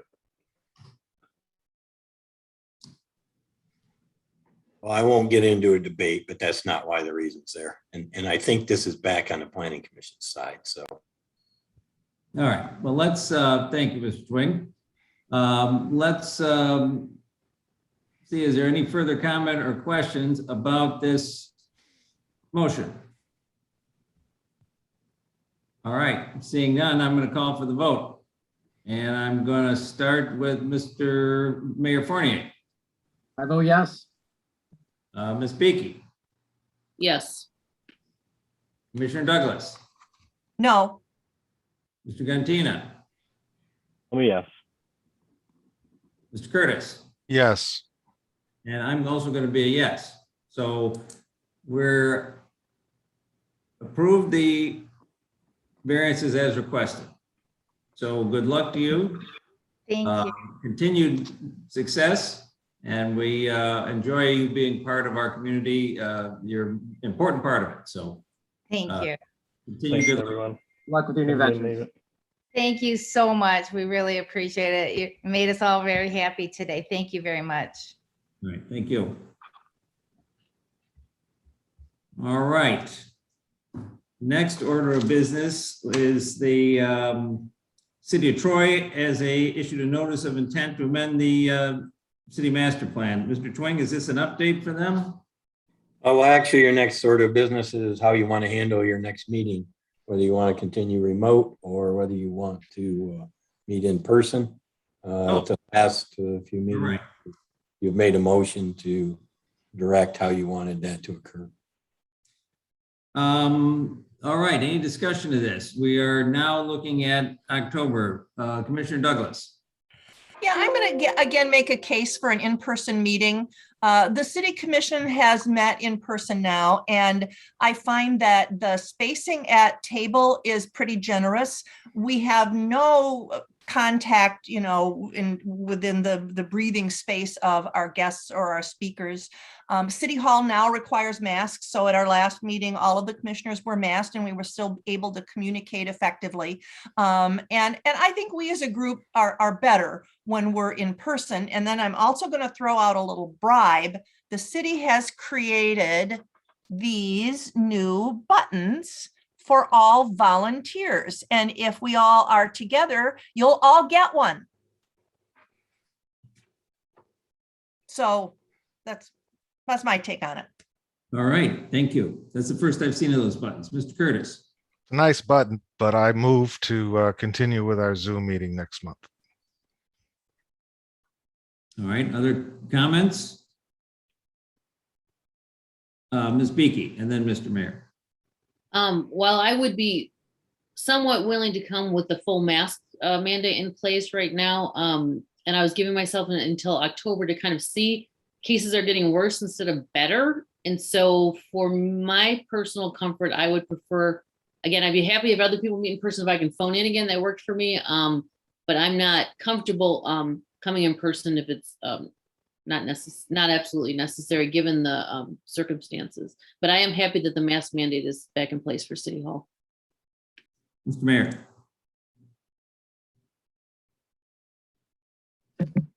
I'll second Mr. Curtis's motion.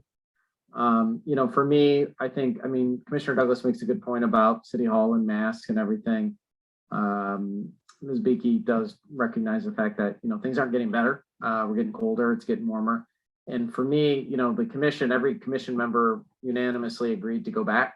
And if we have any singular member here on this board that is uncomfortable going back, then I will support the desire of that individual to remain on Zoom until, and I'll even say until vaccinations are good for people 12 and under. I'm gonna stick with the chain here. All right, and Mr. Gantina. While I do think the button is very cool and I would like to get one, I have someone at home that's under 12 and unvaccinated and high health concerns as well. So as much as I would like to be in person, because I do think it is more effective, I kind of agree with Mayor Fournier.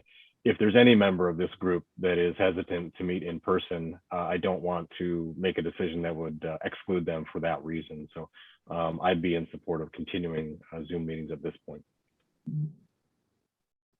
All right, so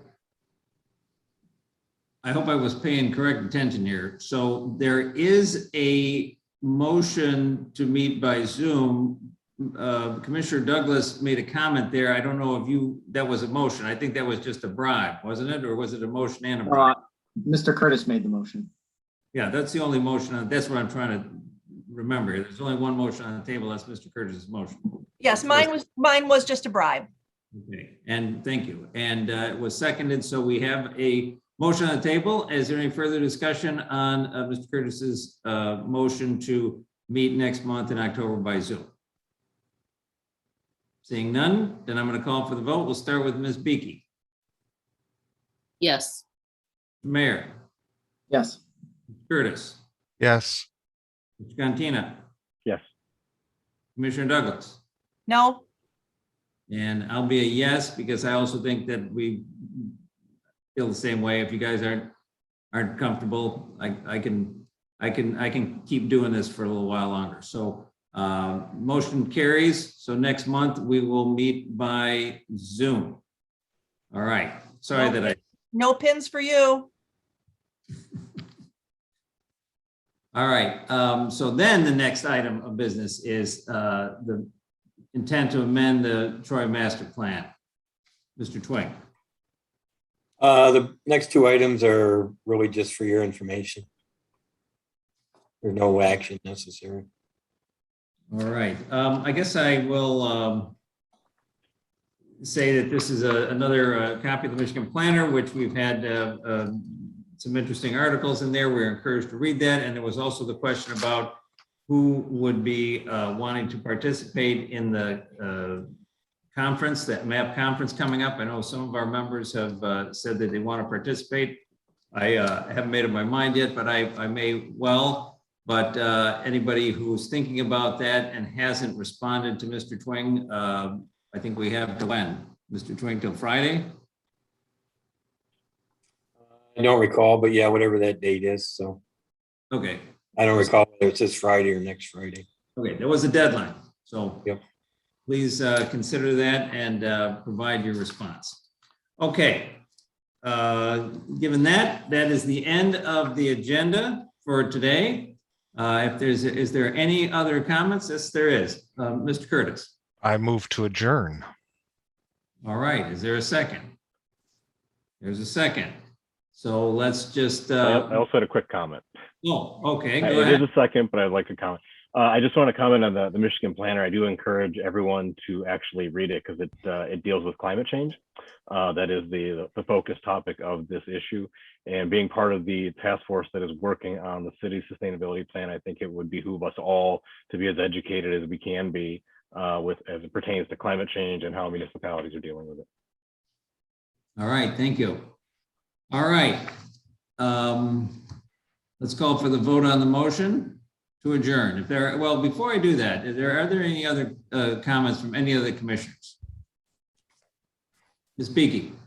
Just a brief comment, since that last discussion was with the business on a historic business on Woodward. I want to mention again that to keep in mind when it comes to our time for Royal Oaks, part of Woodward to be modified by MDOT, we need to start thinking ahead if we're going to be requesting it to be narrowed and slowed like Ferndale has, which I would really bring a lot of both community and economic benefit to businesses and neighborhoods along that whole corridor. And at some point, I think it should be on our agenda to discuss, because if we don't get ahead of it and start negotiating with MDOT now and kind of railing the businesses along the corridor, I think we'll lose out and we'll just get the same old rather than an improvement. So I just wanted to mention that. I had a discussion with one of the business owners a week ago or so, because I happened to be in a store and he was describing his frustration of not being able to renovate and such. And I just think as a city, we should think proactively about that and not let it just happen, because it doesn't happen that often. Okay, let me just ask you a question. Sometime, and maybe this is a question for the group or Mr. Twing, some time ago, there was a Woodward corridor study or committee. So I don't know if that's what you're talking about, Ms. Beaky. Can you sort of tell me a little bit of, I'm not informed here. I'm not up to date about the current entities that are functioning, and maybe I'll do some research on that myself. But from both the community and an economic development perspective, I know, and I was going to reach out to Ferndale, actually, the mayor and city manager, to ask them directly what they've been doing to have had that success with MDOT and making those modifications, slower speed, bike lanes, wider sidewalks, because they've had a lot of success doing that. But I know you have to get ahead of the curve in terms of, I think, requesting those changes, because otherwise the standard 45 speed and the width and such. But I'm not talking about any specific study. I'm talking about my personal observation in something that I'd like, I would hope that we'd be able to have some influence over. But I will do some research myself and come back with a clear statement of that through Dr. Ferndale. Sure. There was a group that worked on a sort of a visioning for the Woodward corridor between Ferndale up to Birmingham, I think. That was about 10 years ago, right, that they started? Yeah, I'm just not up to date with what they've been doing.